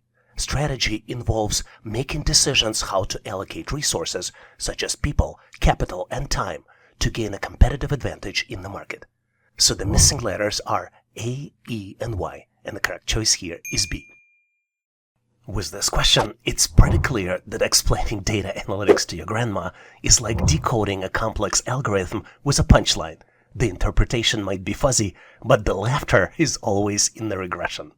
You're presented with 4 words, and you need to determine the one that is misspelled.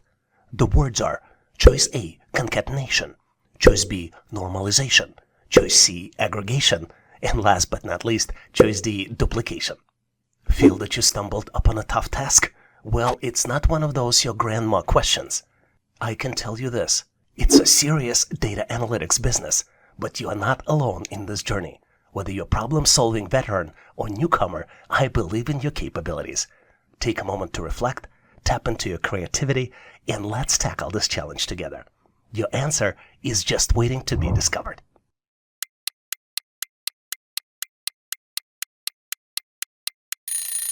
Are you ready with your answer? Let's move forward so we can sync up the solutions. To be able to best answer this question, let's understand the meaning of each word. Concatenation stands for merging or combining 2 or more things, such as datasets or strings, into a single entity. Normalization is adjusting and scaling data to a standard format or range for consistent analysis. Aggregation is summarizing or combining data to obtain overall insights or totals. And last but not least, duplication is creating identical copies of data or records within a dataset. I'm pretty sure you figured it by now. The misspelled word is choice C, aggregation. The correct spelling is A-G-G, 2 G's here in this word, R-E-G-A-T-I-O-N. Let's dive into the world of letters with this amazingly tricky question that not only evaluates your English alphabet knowledge, but also tests your analytical skills and your strategies for tackling challenges effectively. You're presented with 3x3 matrix. The matrix has letters inside. The first row has letters A, B, and D.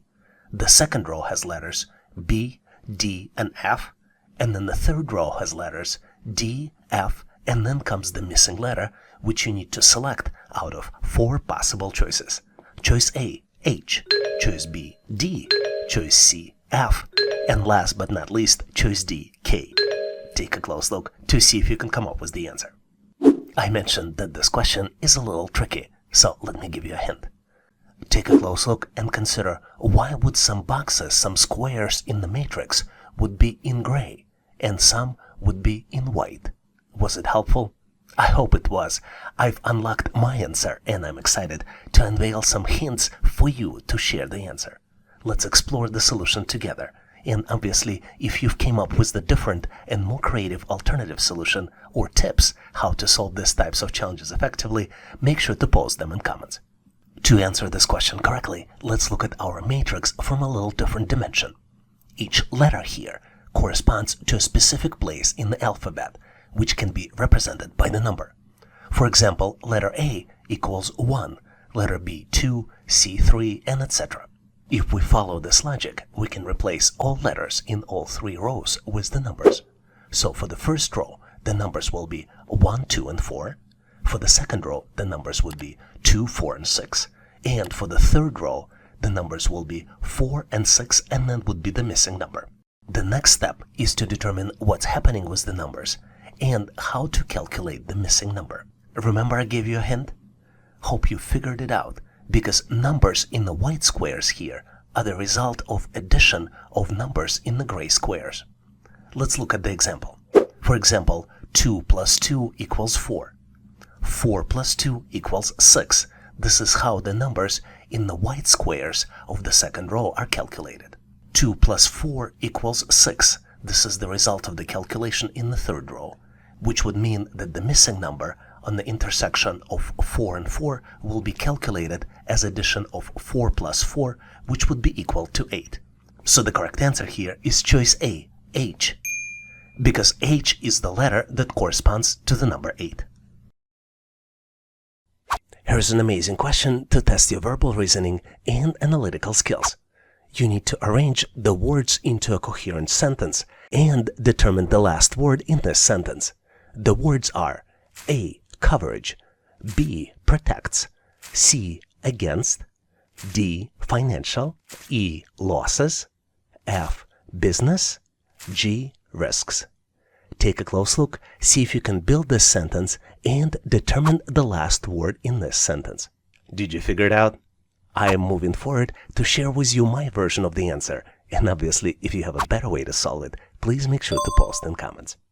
To get to the correct answer, let's look at each word in this sentence to determine the meaning of the word and how to use it correct way. We start with the words coverage, business, and risks. These are not the objects of the sentence. We also look at against and financial. These are prepositions and adjectives. The word protects is the verb and it provides valuable information in the sentence. The word losses is the object of the sentence and it provides information about what business insurance protects against. Based on this information, let's build the sentence.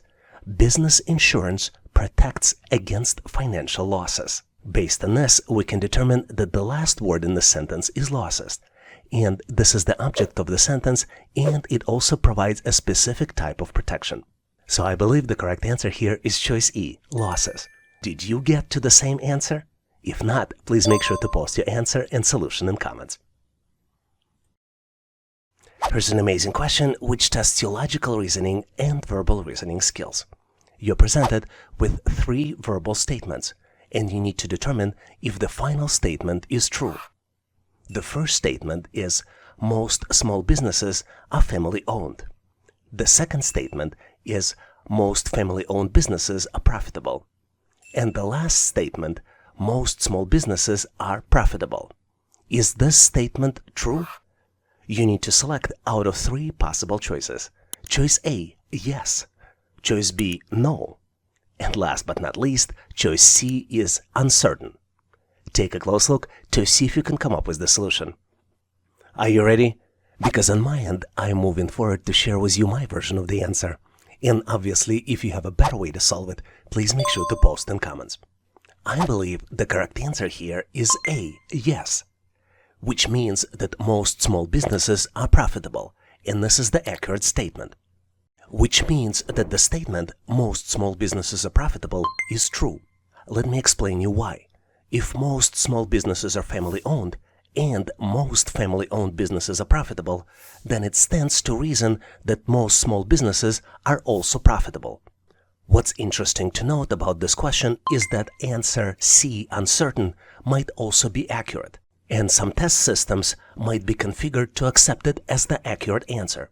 And the main reason is that the relationship between the statements are unclear, or if there's insufficient information to make logical conclusions, you can answer uncertain. Was your answer different? Please make sure to post your answer and solution in comments.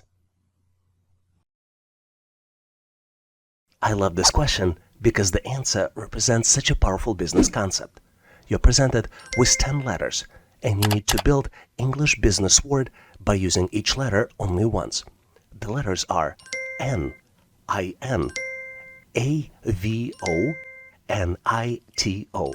Take a close look to see if you can come up with the solution. I am going to give you a quick hint. The word refers to the process of introducing new ideas, products, services, or processes that add value to society, the economy, or organizations. Did you figure it out? I hope the hint was helpful because I'm moving forward to share with you my version of the answer. And if you have a better way to solve it, as usual, please make sure to post in comments. My answer is innovation, and the word is spelled as I-N-N-O-V-A-T-I-O-N.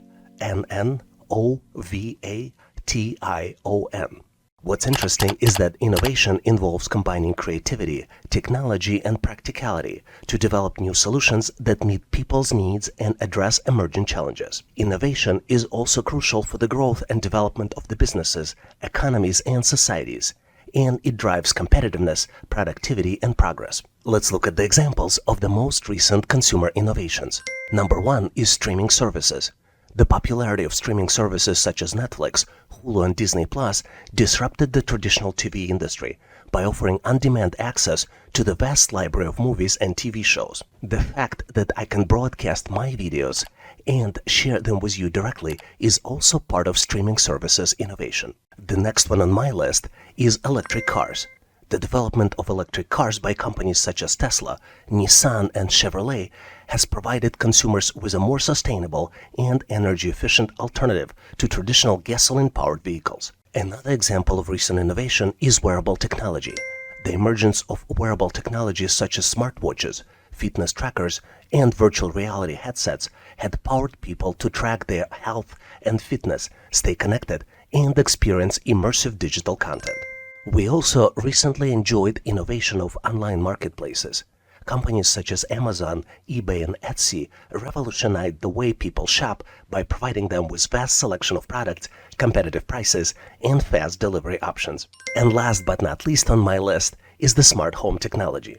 The rise of smart home technology allowed people to control and automate various aspects of their homes, from lighting and temperature to security and entertainment, using voice commands and mobile apps. Do you know any other examples of recent innovations? Please make sure to share them in comments so we can all learn. There's no better question to boost your IQ and brain power. You're presented with 3 expressions, and you need to find the missing item in the third expression. The first expression is B plus D equals F.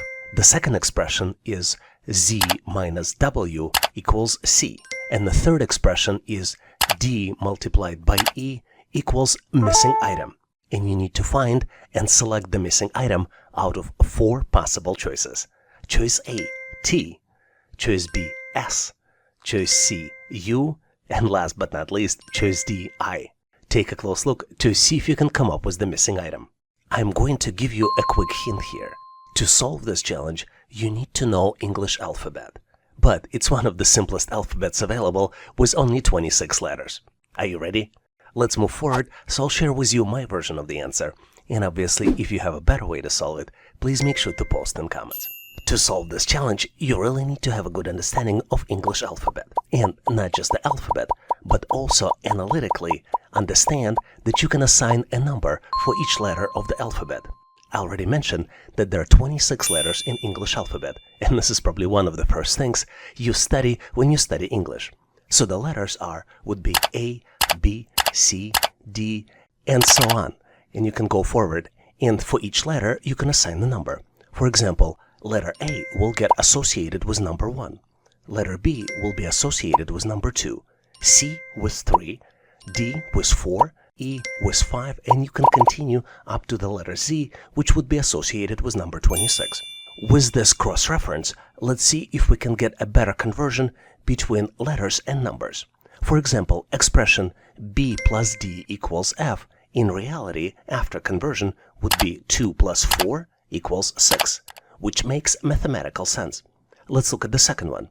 Z minus W equals C would in reality be equal 26, which is the number associated with letter Z, minus 23, which is the number associated with letter W, which would be equal to 3.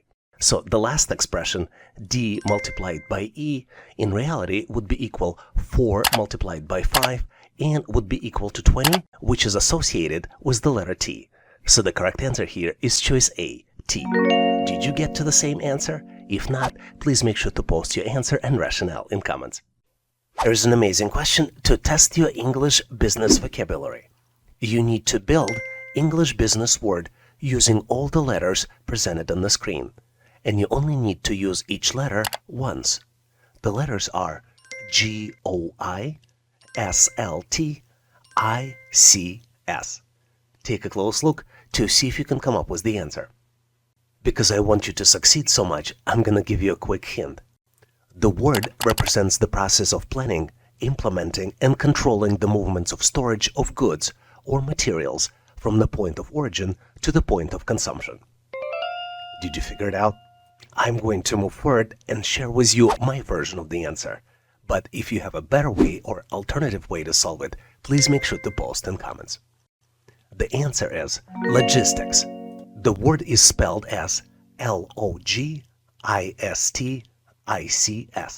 To get better at solving these types of challenges, try to visualize the word and try different combinations. For example, if you look at original 9 letters, you will see that if we start from the middle, you can start building the word L-O-G, and then you build the remainder of the word to get to the correct answer. Do you have any other tips, tricks, or techniques that can help you solve these types of challenges? Please make sure to post them in comments. In this section, we will look at Microsoft Excel questions frequently used in a test. Microsoft Excel test is a standardized assessment designed to measure an individual's proficiency in using this powerful spreadsheet software application. This test assesses a candidate's knowledge and skills in various Excel functions, formulas, data manipulation, formatting, and data analysis. It is commonly used by employers during the hiring process to determine a candidate's level of Excel proficiency. This assessment typically includes a variety of Excel tasks and exercises that range from basic to more advanced functionalities within Microsoft Excel. These tasks might involve creating and formatting spreadsheets, performing calculations using formulas and functions, managing data sets, creating charts and graphs, and demonstrating an understanding of data analysis techniques. Let's look at some sample Microsoft Excel test questions we typically see on the test. Here's an amazing question which is frequently used for analyst Excel assessment test. Steve is analyzing the dataset of sales transactions, which has gaps in data after system crash. Which formula should he use to determine the number of all revenue-generating transactions? And you're presented with the data set as well as 4 different choices. Choice A, count A2 through A11. Choice B, count A, and then the ranges E2 through E11. Choice C, count blank, and then in parentheses, data set D2 through D11. And last but not least, count if C2 through C11, and then star in quotes. Take a close look to see if you can come up with the answer. What's interesting about this question is that all answers will generate the output, so there are no errors that will be generated. But to answer this question, you need to solve the business problem. And as usual, I'm going to move forward to share with you my version of the solution. And if you have a better way to solve it, please make sure to post in comments. I believe the correct answer here is choice B, count A for the range E2 through E11. Once we enter this formula, you can see that there are 8 records that are not blank. Let's count them. 1, 2, 3, 4, 5, 6, 7, and 8. And ultimately, this choice B, will count the number of non-blank cells in the revenue column. Since the revenue column contains the total revenue generated by each transaction, the result of this formula will be equal to the number of transactions for which revenue was generated. And this particular formula will help us answer the question, how many transactions actually generated the revenue? Now let's look at other choices to better understand why they are incorrect. Choice A, where formula is used, is count, and the ranges A2 through E11. There are 9 values counted as a result of this formula. And in fact, this formula will count the number of non-blank cells in the ID column. Since each transaction has a unique ID, the result of this formula will help us answer the question, how many valid transactions were there in total? Now let's look at choice C, count blank for the range D2 through D11. This formula returns value of 1. And this is absolutely correct, because this formula counts the number of blank cells in the quantity column. And it helps us answer the question, how many transactions had no units sold? And last but not least is choice D, count if for the range C2 through C11 with the star in quotes. This formula returns the value of 9. And in fact, this is absolutely correct, because this formula counts the number of cells in the product column that contain certain text. Since the wildcard was used, which star represents wildcard, all transactions with non-blank product values will be counted. This is why this formula is helpful to answer business question, how many transactions have non-blank product values? Do you have any other solutions or considerations? Please make sure to share them in comments so we can all learn. Here's an interesting question to test your knowledge of Excel formulas and functions. June is a small business owner, and she recorded her sales figures in an Excel spreadsheet. She needs to calculate total sales for 2022.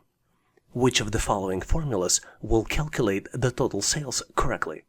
You're presented with the snapshot of data from Microsoft Excel, and you need to select one out of 4 possible choices. Choice A equals sum B3 through B6. Choice B equals add and then in parentheses B3 through B6. Choice C equals total and then in parentheses B3 through B6. And last but not least, choice D equals product and then in parentheses equals B3 minus B6. Do you know the answer? I have full confidence that you can quickly solve this challenge. And I'm going to move forward to share with you my answer. And obviously, if you have a better way to solve it, please make sure to share in comments. To solve this challenge, you need to understand the data and know Microsoft Excel formulas and functions. As you might have figured out, the correct answer here is choice A equals sum and then in parentheses range B3 through B6. Sum function in Excel adds up the range of numbers. And to calculate the total sales for 2022, we need to add up all the sales figures for all quarters in 2022. As you can see, column B represents the sales data for 2022, and rows 3 through 6 represent quarterly sales. Now we know that the correct answer is choice A equals sum and then in parentheses cell B3 through B6. Let's look at why other options are incorrect. Option B, add values B3 through B6, is not a valid Excel formula. Option C, total B3 through B6, is also not a valid Excel formula. And choice product B3 minus B6 will multiply the values in the range B3 through B6 together, and it will not give you the total sales for 2022. In fact, if you looked at the choice D, the values supplied is not even a range. It's the difference between the values of B3 and B6, because we're supplying only one argument, which is the result of mathematical operation B3 minus B6. And in fact, the output of this function, product B3 minus B6, will be negative, because it's a result of a subtraction of 337 minus 439, and the end result will be negative 101.91. Do you have any other thoughts or considerations about this question? Please make sure to share them in comments. Here's an amazing question to test your knowledge of frequently used Microsoft Excel functions. Lakshmi needs to determine the smallest quarterly sales amount for 2023. Which of the following formulas can she use in Microsoft Excel to accomplish this? You're presented with the snippet of data, and you have 4 different choices to choose from. Formula min, and then you have values in parentheses table B3 through table E6. Choice B, min fs, and then value in parentheses B3 through E6. Choice C, min a, B3 through E6 in parentheses, and last but not least, choice D, min B3 through E6. Take a close look, maybe pause this video to see if you can come up with the solution. On my end, I'm going to jump to Microsoft Excel to share with you my version, and obviously if you have a better way to solve it, please make sure to post in comments. I believe the correct answer here is choice D, using min function and then in parentheses supplying argument B3 through E6. To understand the answer, let's look at the data. We have source data for quarterly sales located in the range B3 through E6. We have 4 salespeople on the left, and then we have quarterly sales represented in the row 2. Min function returns the minimum value in a range of cells, and it can be used to determine the smallest quarterly amount for 2023. Since the formula is correct and the range of cells selected is correct, min function will calculate the smallest amount, and smallest amount is equals 253.11. To reinforce the knowledge, let's also look at the incorrect answers to better understand why they are incorrect. Choice A is incorrect because it does not return the valid results. Let's try it. You see that the syntax is not correct. Choice B, min ifs function, sends the incorrect number of arguments into the function, and thus generates an error. You've entered too few arguments for this function. Choice C, on the other hand, min a function, has too many arguments and doesn't return any results. So the correct choice here is choice D, when we use the min function to find the smallest sales. Do you have any other suggestions? Please make sure to post them in comments. Here's an interesting question to test how well you know average formula as well as its variations. Isabella is trying to calculate the average new wave sales across all the regions. Which formula should she select? You're presented with the data set as well as 4 different choices. Choice A, average formula and parameters to supply C2 through C10. Choice B, average A formula and parameters supplied are C2 through C10. Choice C, average if formula and the values are C2 through C10 and the second parameter is greater than 0. And last but not least is average if S, and then as the arguments you see the range C2 through C10, second argument is range A2 through A10, third argument is not equal to D, fourth argument B2 through B10, and the last argument is not equals to south. Take a close look to see if you can come up with the right answer. And on my end, I am going to jump to Excel to show you my version of the solution. And obviously, if you have a better way to solve it, please make sure to post in comments. As you might have guessed, the correct answer is choice A. All you need to do is type the average formula and then select the data set C2 through C10 to calculate the average sales value for all the regions. What's interesting about choice B is that technically it is also a correct answer. Average A with the range C2 through C10 will also calculate the average sales, but it includes all the values in the range, even if they have text or errors. In this case, since all values in the range are numbers, the 2 functions, choice A and choice B, will give you the same result. What's interesting is that option C, average if with the values C2 through C10 and second parameter greater than 0, calculates the average of all sales that are greater than 0 and gives you the same result. But it's not a recommended option because the end result may not always be the same as average of all sales. And the last choice, option D, average if S with all the parameters that we supply, calculates the average sales for all products and regions, except for the product soda and except the values in the South region. This is more specific calculation than the average of all sales and does not represent the right answer. Did this question trigger some thoughts or considerations in your mind? Please make sure to share in comments so we can all learn. And now, here's the practice question for you. In this question, I'm not going to give you the answer, but instead, I'm going to ask you to post your solution in comments so I can give you my feedback. June is a small business owner, and she recorded her sales figures in Excel spreadsheet. She needs to calculate total sales for 2022. Which of the following formulas will calculate the sales correctly? You're presented with the data set and 4 different choices. Formulas are sum, add, total, and product, and they point to the range B3 through B6. Take a close look to see if you can answer the business question.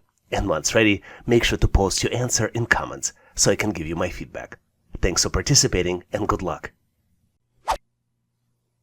Here's the very interesting question to test your knowledge of rounding in Microsoft Excel. Technology startup company sent 46 members for an off-site training. At the training facility, they were organized into 7 member groups. Which Excel formula do you need to use to calculate number of teams with all members, ignoring any remainders? You're presented with 4 different choices. Choice A, divide cell A2 by B2.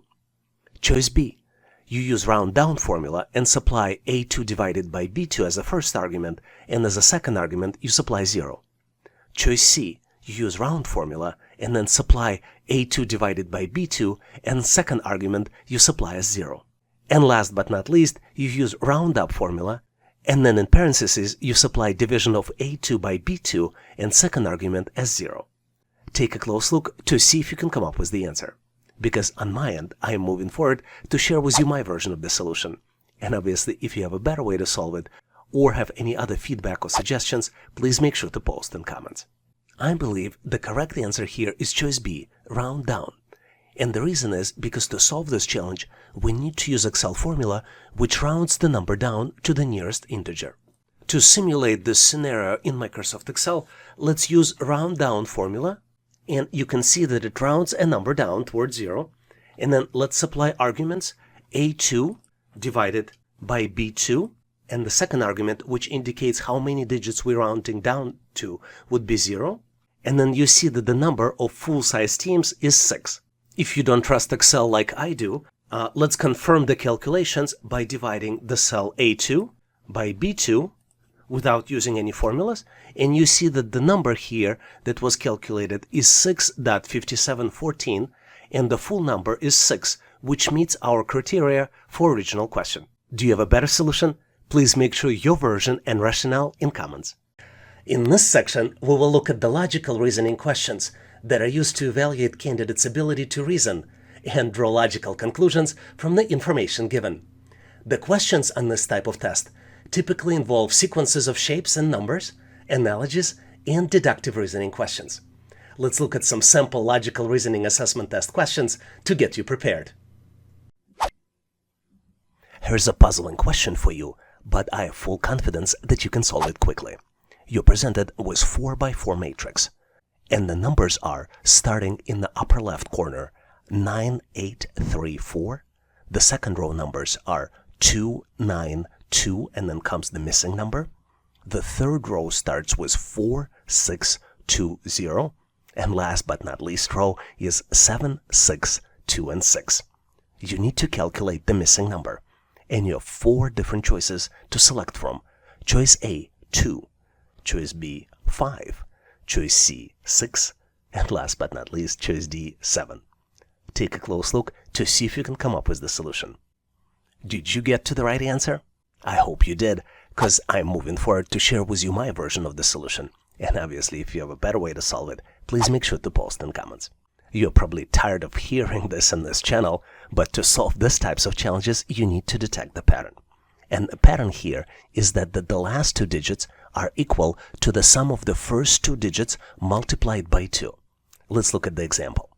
The first row contains numbers 9, 8, 3, 4. And the expression here is that 9 plus 8 in parentheses multiplied by 2 equals 34.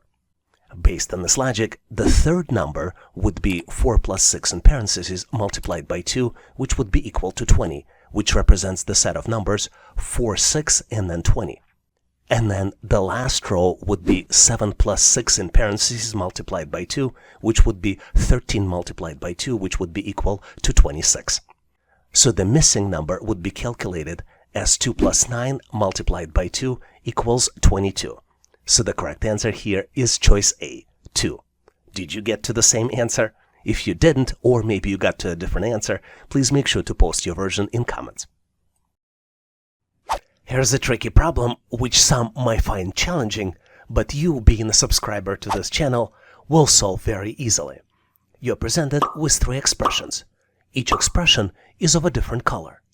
And one of the items in the third expression, which represented by the blue color, is missing. You need to select the missing item, which is currently question mark, out of 4 possible choices.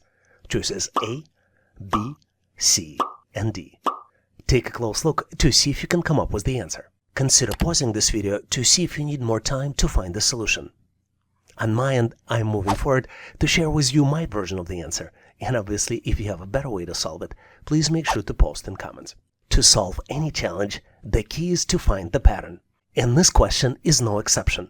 The pattern here is rather unusual, but it still exists. And the pattern here is that there are 3 core shapes represented by objects in the first column. The core objects here are arrow pointing up, star, and the circle. And all remaining objects are just the variations which is created by merging core objects into another object. Let me demonstrate by starting with the red sequence. Red sequence is created by starting with arrow, merging arrow with the star, and then merging the result with the circle. A yellow expression is created by starting with the star, merging it with the circle, and then merging the result with the arrow.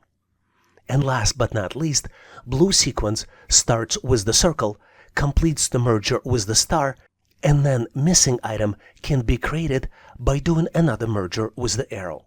As you might have noticed, the objects here presented as expressions instead of being a sequence. There's no other reason to do it than just to confuse you. Did you get to the same answer? If not, please post your ideas, solution, and rationale in comments. I love this challenge because it tests your analytical skills and spatial reasoning skills so well. You need to find the resulting shape after the transformations. You're presented with the square that consists of different triangles of a different color. And you need to turn the original shape 90-degree clockwise 3 times. You have 4 different choices to select the shape after the transformations.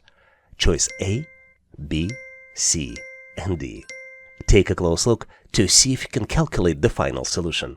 Did you figure it out? Because I am moving forward to share with you my version and my way of solving it. And obviously, if you have a better way to solve it, please make sure to post in comments. To solve this challenge, you need to mentally turn the original shape 90 degrees 3 times. This is not easy to do because our brain is not really designed for this. But if we take one of the triangles and try to follow this triangle by turning the original square, this task might be much easier to accomplish. The caveat here is that we need to select triangles that are not symmetrical on both sides. For example, red triangles are symmetrical. You see red triangles on the left and red triangles on the right. And if we try to follow it, it would be extremely hard to detect where the red triangle will end up. But if we take green triangles, any one of them, or yellow triangles, they're much easier to follow. So let's do the turning. Let's take the original square and I am going to follow the green triangle on the left. Let's do the first turn 90 degrees. You see that the green triangle ended up on the top. Let's do another turn. We follow the same green triangle and now it's on the right side. And the last 90-degree turn, our green triangle ended up at the bottom. So the correct choice here is choice A, where green triangle ended up on the bottom. Do you have a better way to solve it? Or maybe did you come up with a different solution? Please make sure to post your thoughts and rationale in comments. Here's a very interesting question which might make you think, but hopefully you will get it very quickly. If 5 people can sew 5 shirts in 5 minutes, how long will it take for 100 people to sew 100 shirts? You're presented with 4 different choices. Choice A, 500 minutes. Choice B, 100 minutes. Choice C, 5 minutes. And last but not least, choice D, 60 minutes. Take a close look, maybe pause this video to see if you can get to the right answer. And on my end, I'm moving forward to share with you my version of the answer. And obviously, if you have a better way to solve it, please make sure to post in comments. Here's the trick. If 5 people can sew 5 shirts in 5 minutes, we can say that 1 person can sew a shirt in 5 minutes. Now, if 100 people work together, their combined productivity will be 100 that of 1 person. Because we can scale up so easily in this production, it will take 100 people 5 minutes to sew 100 shirts. So the correct answer here is choice C, 5 minutes. Did you get to the same answer? If you didn't, please make sure to share your answer and rationale in comments. I love this question because it is used very frequently to test your analytical skills and business math skills. You're presented with 3 expressions. The first expression is candy multiplied by sun equals 15. Second expression is candy plus 4 equals 9. And third and last expression is 12 equals sun multiplied by question mark. And you need to find this question mark and select out of 4 possible choices. Choice A, 2. Choice B, 3. Choice C, 4. And choice D, 5. Take a close look, maybe pause this video to see if you can come up with the solution. Are you ready? I think you might benefit from a quick hint. And my hint to you would be, take a look at the middle expression. Are you ready now? Let's move forward and I'll share with you my version of the answer. And obviously, if you have a better way to solve it, please make sure to post in comments. This set of expressions looks unsolvable. But in reality, if we start with the middle expression, we can actually solve it. Let me demonstrate. Let's start with the expression candy plus 4 equals 9. Believe it or not, but we can actually calculate it. Candy would be equal 9 minus 4, and we can calculate the value for candy, which would be equal to 5. Now, knowing the value of candy, let's focus on the top expression. Candy plus sun equals 15. We know that the value of candy is 5, and when we substitute candy, it would be equal 5 multiplied by sun equals 15. So the calculated value for the sun would be 3. And now we can focus on the last expression. 12 equals sun multiplied by question mark. We know that the value of sun is 3, and we can substitute it, and the new expression will be 12 equals 3 multiplied by question mark. Question mark can be calculated by 12 divided by 4. So the end result would be answer C, 4. If you came up with the different answer, please post your answer and solution in comments.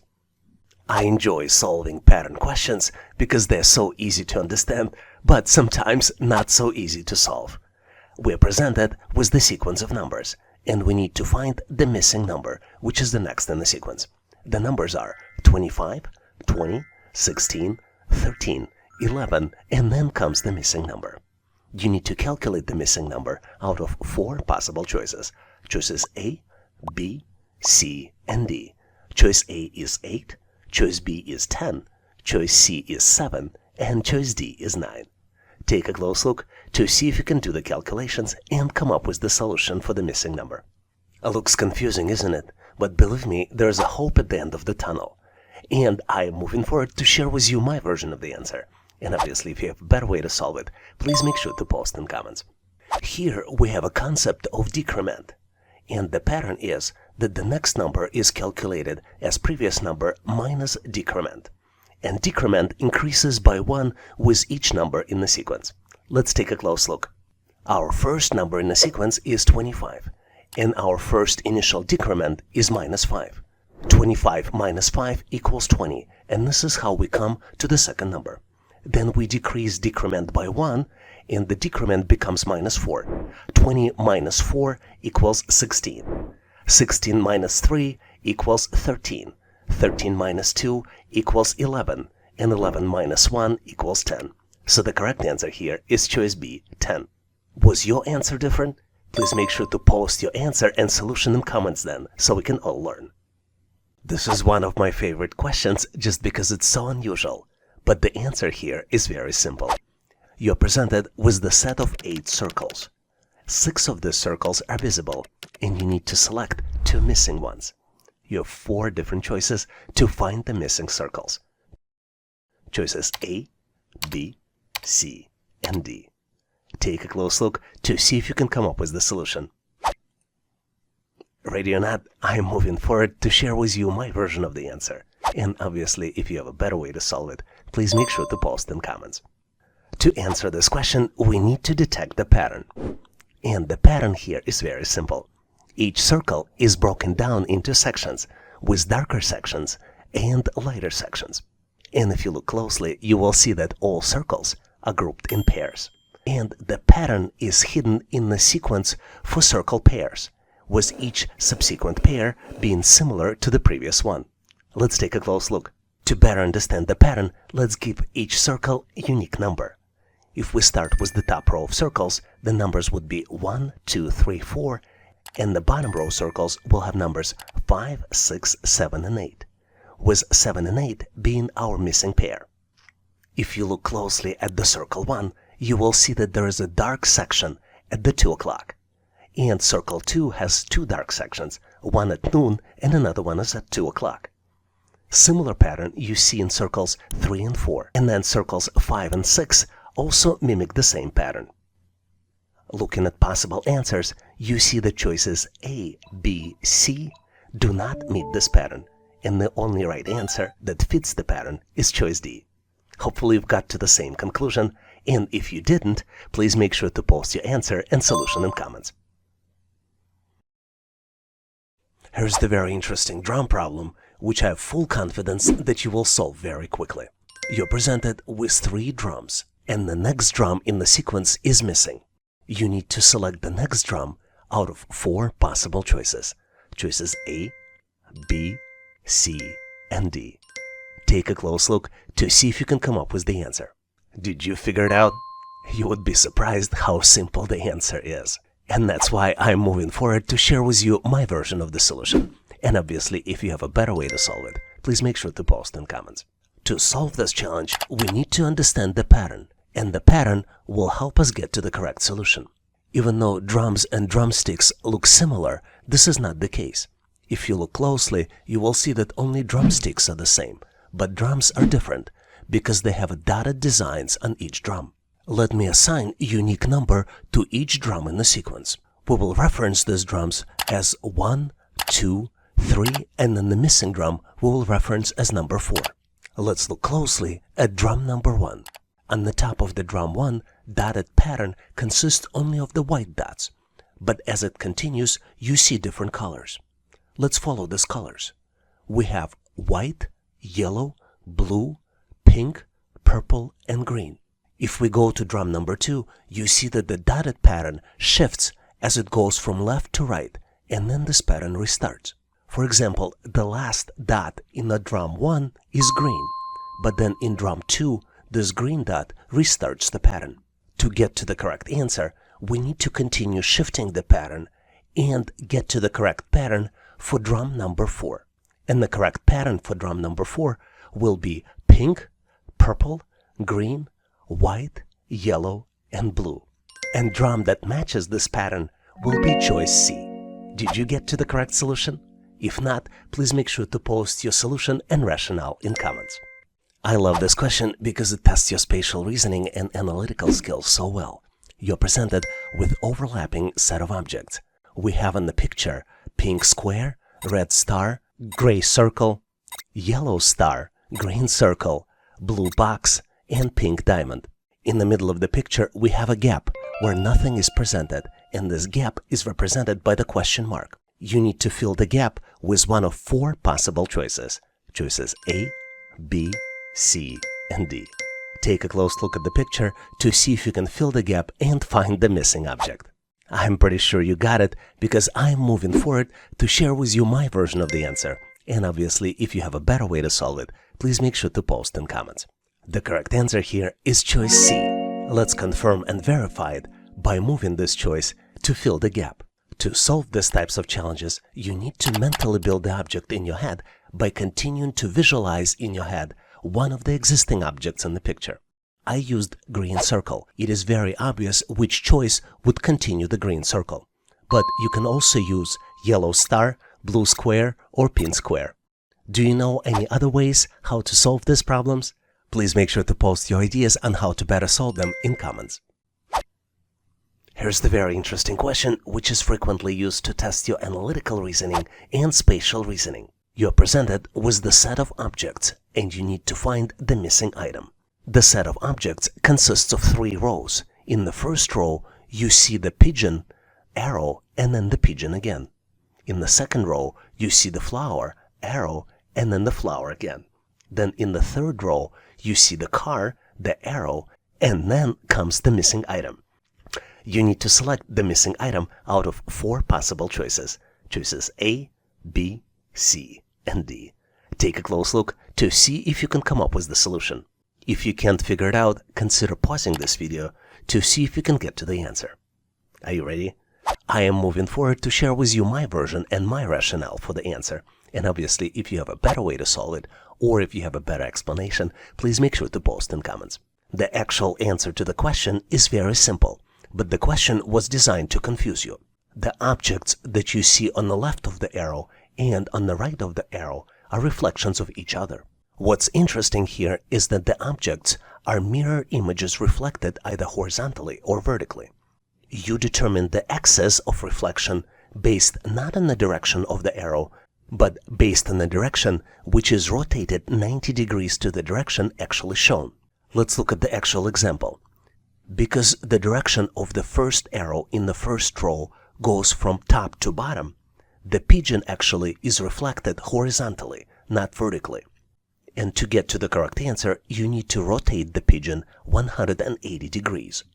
Let's look at the second object. We see the flowers with the yellow flower being on the left. And once we do the conversion, basically vertical reflection, because the arrow goes from left to right, we see that the yellow flower is now on the right. So the pattern here is that the arrow points to perpendicular direction of the actual reflection. For example, vertical direction of the arrow results in horizontal reflection and vice versa. Let's look at the third row to get to the correct answer. Because arrow goes from top to bottom, we need to use horizontal reflection, which means that the correct answer here is choice A. Did you get to the same answer? If not, please make sure to post your answer and rationale in comments. In this section, we will look at Microsoft Word assessment test questions, which evaluate candidates' proficiency and skills in using this widely used Microsoft Office application. Word assessment test aims to determine candidates' familiarity with the software itself, including its various features, tool and formatting options. Let's look at some sample Microsoft Word assessment test questions we typically see on the test. Here's the thought-provoking assessment test question. In addition to boosting your reasoning skills, it teaches you the skill that you can use regularly. You need to gather the data and information from multiple different sources, like emails, web pages, spreadsheets, and documents. Which feature of Microsoft Word should you use to complete this task? And you're presented with 5 possible choices. Choice A, paste link. Choice B, paste special. Choice C, paste merged content. Choice D, paste multiple. And last but not least, choice E, paste append. Take a close look to see if you can recognize the right feature of Microsoft Word. Are you ready to uncover the mystery? Let's move on so I can share how I cracked the solution. And if you got a unique method or better way, I'd love to hear it. Don't forget to share your approach in the comments below. Let's reveal the solution now. And as usual, to find the right solution, we will assess each answer choice that has been presented. Let's start with the first choice on the list. As you might have guessed, choice A, paste link, is incorrect. Paste link is used to insert a link to content copied from another location, not to collect the data and information from various sources. Choice B, paste special, is also incorrect. Paste special allows you to choose specific formatting or data types when pasting content, but it's not the appropriate feature to collect data from various sources. Both choices C, paste merged content, and choice E, paste append, are not correct options either. Both of them are not the standard features of Microsoft Word and are not relevant for collecting data from various sources. Which leads us to correct option, choice D, paste multiple items from clipboard. This is the correct option. Paste multiple items allows you to paste multiple pieces of content that has been copied to the clipboard, making it an efficient way to collect the data and information from various sources. Let's look at how this feature works in details. For example, you might be working on the product catalog and your information is located in different sources, like this Word document, and some information might be stored in the email message you just received. You need to copy and paste multiple pieces of information into the product catalog Word file. To do this, let's check the clipboard settings by clicking on the Clipboard Details button. As you can see, there is nothing currently in the clipboard. Let's check the options on how we can collect the data. To do this, let's click on the Options button, and you see that the clipboard will collect without showing any Office clipboard.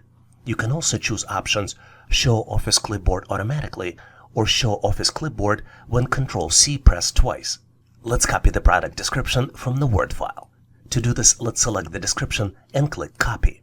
Now let's copy product image and dimensions from the email. To do this, let's select the image and click Copy. Then let's select the dimensions and click Copy again. Now it's time to come back to our Word document. We're back to the product catalog, and as you can see, there are 3 items in the clipboard now. We can paste them one by one. Let's put the cursor where the description is and select on the description to paste it. Now let's move to the dimensions section and we can paste the dimensions in here. And last but not least piece is the image. We put it as the first item in the product catalog. The only thing is left is to change how the image is shown. We click on the layout options and select the tight option for the text wrapping. Here's the very stimulating assessment test question. It boosts your analytical skills and enhances your ability to approach complex problems using Microsoft tools very effectively. You need to create a report by selecting specific short snippets of content from larger Microsoft Word document and adding them into the report. Which word feature is the most effective for this task? You're presented with 5 possible choices. Choice A, styles and headings. Choice B, navigation pane. Choice C, spike. Choice D, find and replace. And last but not least, choice E, table of content. Take a close look, analyze the question, and select your answer. Are you ready to compare solutions? Awesome! Let's now transition into revealing the answer. I'll share with you my take on the solution, and if you come up with the different or perhaps more efficient approach, feel free to drop it in comments below. Let's explore the solution together. To get to the correct answer, let's review each presented option individually. Let's start with the option A, styles and headings. As you might have guessed, this is an incorrect option. While styles and headings are useful for formatting and structuring a document, they don't involve selection and reallocation of specific content, making them less effective for this particular task. For very similar reasons, choice B, navigation pane, is also incorrect. The navigation pane is helpful for browsing and organizing the document, but unfortunately this option does not specifically involve cutting and pasting of selecting content, making it less suitable for the task described. Choice D, find and replace, is also incorrect. The find and replace option in Microsoft Word is used to search for specific text and replace it with other text, but this option does not involve the selection and reallocation of content. And as you might have guessed, choice E, table of content, is also incorrect. Table of content is a very useful feature in Microsoft Word, and it is used for creating an organized list of headings and subheadings in a document. But unfortunately, it is not intended for selecting and moving specific content within the document. Which leads us to choice C, spike, which I believe is correct. Spike is an unknown feature in Microsoft Word which represents a storage similar to clipboard. The storage is designed to cut multiple blocks of text or other content and paste them elsewhere in the document or into another Microsoft Word file. I think this is an efficient tool for selecting a specific content and organizing it within the report. Let's take a close look to see how spike feature works. You are presented with the text that contains multiple paragraphs. You reviewed the text and you determined that selective sentences in this text are very good content for the future report. To select the text for the report, you need to select it and then click Ctrl F3. This cuts the text and puts it into the spike. Let's do it for a couple other sentences that might be useful for the report. We select the second sentence and click again Ctrl F3, and then another sentence and click Ctrl F3. Now let's switch to a new Microsoft Word document so we can paste the content. There are multiple ways to paste it. Let's go to Insert tab, then navigate to Quick Parts, Auto Text, and this is where you see the content of the spike, and by clicking it, you will paste it directly into the new file. Let's undo this action, and I'll show you the quick shortcut that allows you to do the same thing. You can click Ctrl-Shift-F3, and it will paste the text directly by using the shortcut in the keyboard. So the correct answer here is choice C, using spike feature of Microsoft Word. If you came up with the different or perhaps more efficient approach, feel free to drop it in comments so we can all learn.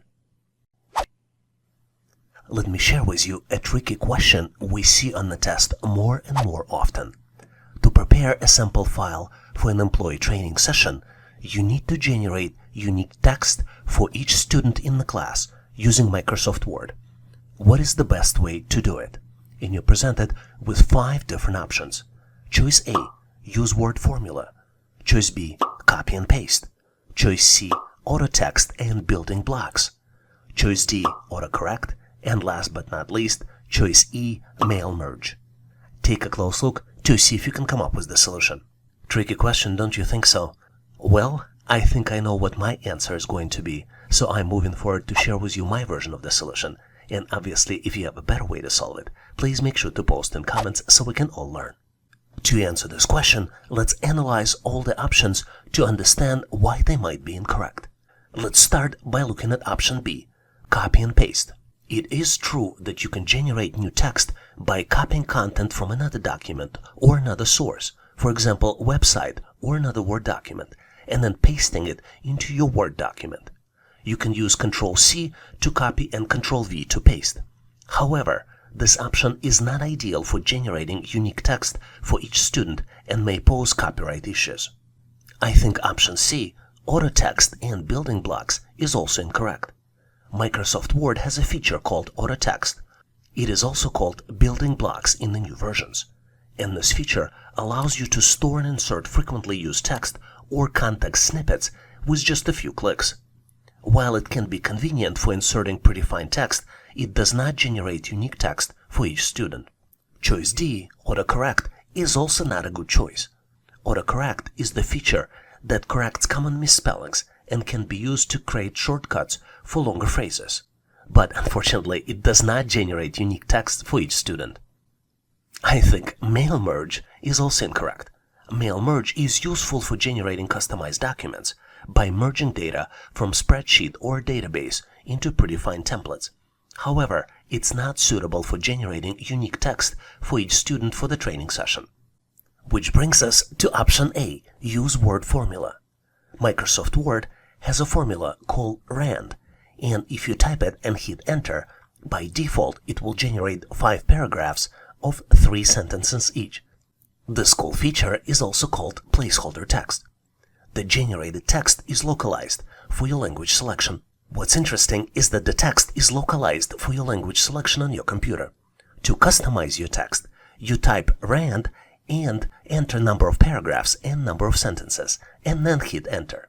For example, if you type RAND 7,5, it will generate the text for 7 paragraphs with 5 sentences each. You can also use lorem function to generate non-localized pseudo-Latin text in Microsoft Word. What's amazing about this question is that you will not just learn the answer, but you will also learn about new features of the application. Here's the question. You're collaborating with colleagues to create the final version of Microsoft Word document. Multiple versions of text exist, and you want to preserve each version. Which word feature is the most effective for this task?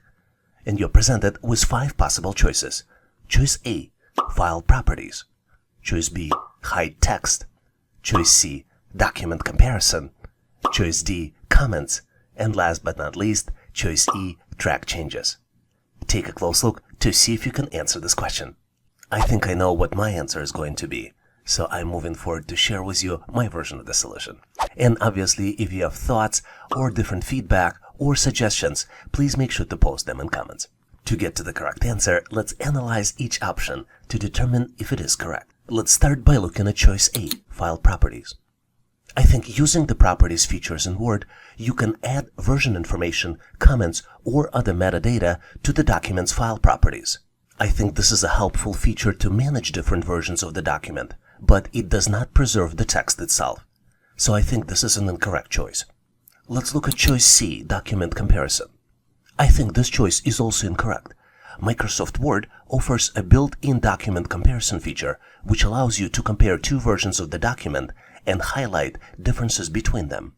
While this is helpful for tracking changes, it doesn't directly preserve multiple versions of the text within the same document. I think choice D, Comments, is also incorrect.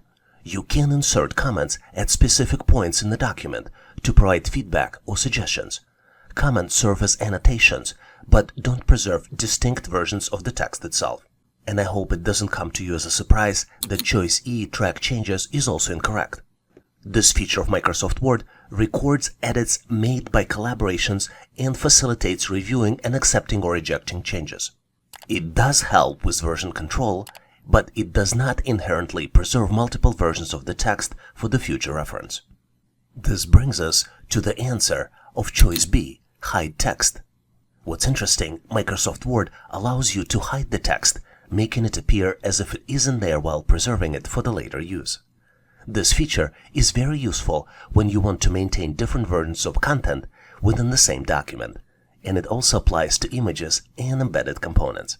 There's one limitation of this function because it's available in Word on the desktop, but not in Word Online or Word apps for Android or iOS. Because hiding the text is such a useful feature, let's take a look how you can use it in more details. Let's assume that you're editing this text and you're not happy with the text in this paragraph. What you can do, you can select the text, click the Details in the Font section of the ribbon and click Hidden to hide this text. If you have the image in your text, you can hide it in the same way. You just select the text and the image, or just the image, navigate to the Font Properties section and click Hidden. To unhide it, you follow the opposite steps. Click on the Properties. To view hidden text, you click on the Show Hide button in the ribbon. As you can see, the text that we hide is underlined with the dotted line. This is the example of the hidden text, as well as this is also an example of the hidden text with the image. What's cool is that you can use Word's Find and Replace option to search for the hidden text. You click on the Replace button, and then you click on More. Here, in Format section, you select the font, and here you select Find Hidden Text. Then you click Find Next, and Word keeps searching for the hidden text. What's cool is that Word also allows you to delete all hidden text at once, for example, before you send out the final version of the document. To do this, you navigate to the File, Info, and then check for Issues, and select Inspect Document. Here in the section, you can specifically select items you're looking for, but also focus on the hidden text, which would inspect the document for the text that has been formatted as hidden. So I believe the correct answer here is choice B, Hide Text. In cases where you need to track changes, obtain feedback, or manage versions, features like track changes or comments may be more appropriate. But in this particular case, for maintaining different versions within a single document while keeping them hidden until needed, Hide Text is a very cool and effective option. Do you disagree? If you do, please make sure to share your thoughts, solution, and rationale in comments. Let's dive into this captivating assessment test question. By working through this, you will improve your ability to think logically and make sound decisions in Microsoft Word. As a marketing manager for a United States-based company, you are customizing Microsoft Word-based catalog for European distribution. What is the most efficient way to convert units of measure, like inches, pounds, and others, to the metric format in Microsoft Word? You're presented with 5 possible answers. Choice A, formulas. Choice B, using functions. Choice C, using autocorrect. Choice D, equations. And last but not least, choice E, cross-reference. Take a close look to see if you can come up with the answer. Let's go ahead and transition into showcasing the solution. I'm about to share how I approach the question. And if you got the better methods, or maybe brilliant alternative, make sure to share it in comments. Let's examine each provided answer option to identify the accurate solution. Let's start with the option A.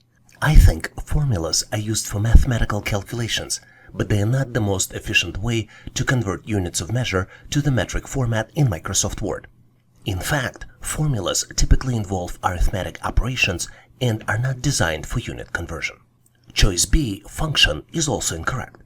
The term function in this context is vague and doesn't directly relate to converting units of measure to the metric format. It does not align with the most efficient methods for this specific task. I think choice D, equation, is also incorrect. Equations in Microsoft Word are used for mathematical or algebraic expressions. While they can handle unit conversions theoretically, they are not designed for the specific tasks of converting units of measure to the metric format. And I hope you're not surprised that choice E, cross-reference, is also incorrect. Cross-referencing is a tool used to link and refer to specific content within the document, such as figures, tables, or headings. It is unrelated to converting units of measure to the metric format. This analysis leads us to choice C, autocorrect. Microsoft Word's autocorrect feature can be used to automatically correct and replace predefined abbreviations or symbols with their corresponding metric units. This is an extremely efficient way to convert units of measure to the metric format. To access Measurement Converter, you need to navigate to Word Options and then click on Proofing. Here you need to click on Autocorrect Options and navigate to Actions. Once you click OK on all of these changes and then select the dimensions 5 inches, additional menu item becomes available, which is represented by additional actions. So now you can convert 5 inches into 12.7 centimeters. Similar functionality becomes available on the weight category. You select 0.37 pounds, navigate to additional actions, and you can convert them to 0.17 kilograms. Thanks for watching. I really appreciate you for helping us to become one of the largest YouTube channels to help people become smarter, increase your IQ, and to pass any test. If the content of this video was helpful, please make sure to click the like button to help YouTube algorithm promote this video and help other people to find it faster. Giving us a like is also a way for you to tell us that you need more content like this, and when you tell us, we will deliver it for you in the future. For links to free and premium resources, please check the description and comments of this video. You can also go directly to our website, howtoanalyzedata.net, to download the materials related to this topic. I really appreciate your endorsement, support, and patronage of this channel. And thank you for considering to become a member and considering to subscribe. Please leave feedback, suggestions, or corrections in comments. And all the best on your journey. I'll see you in my next video.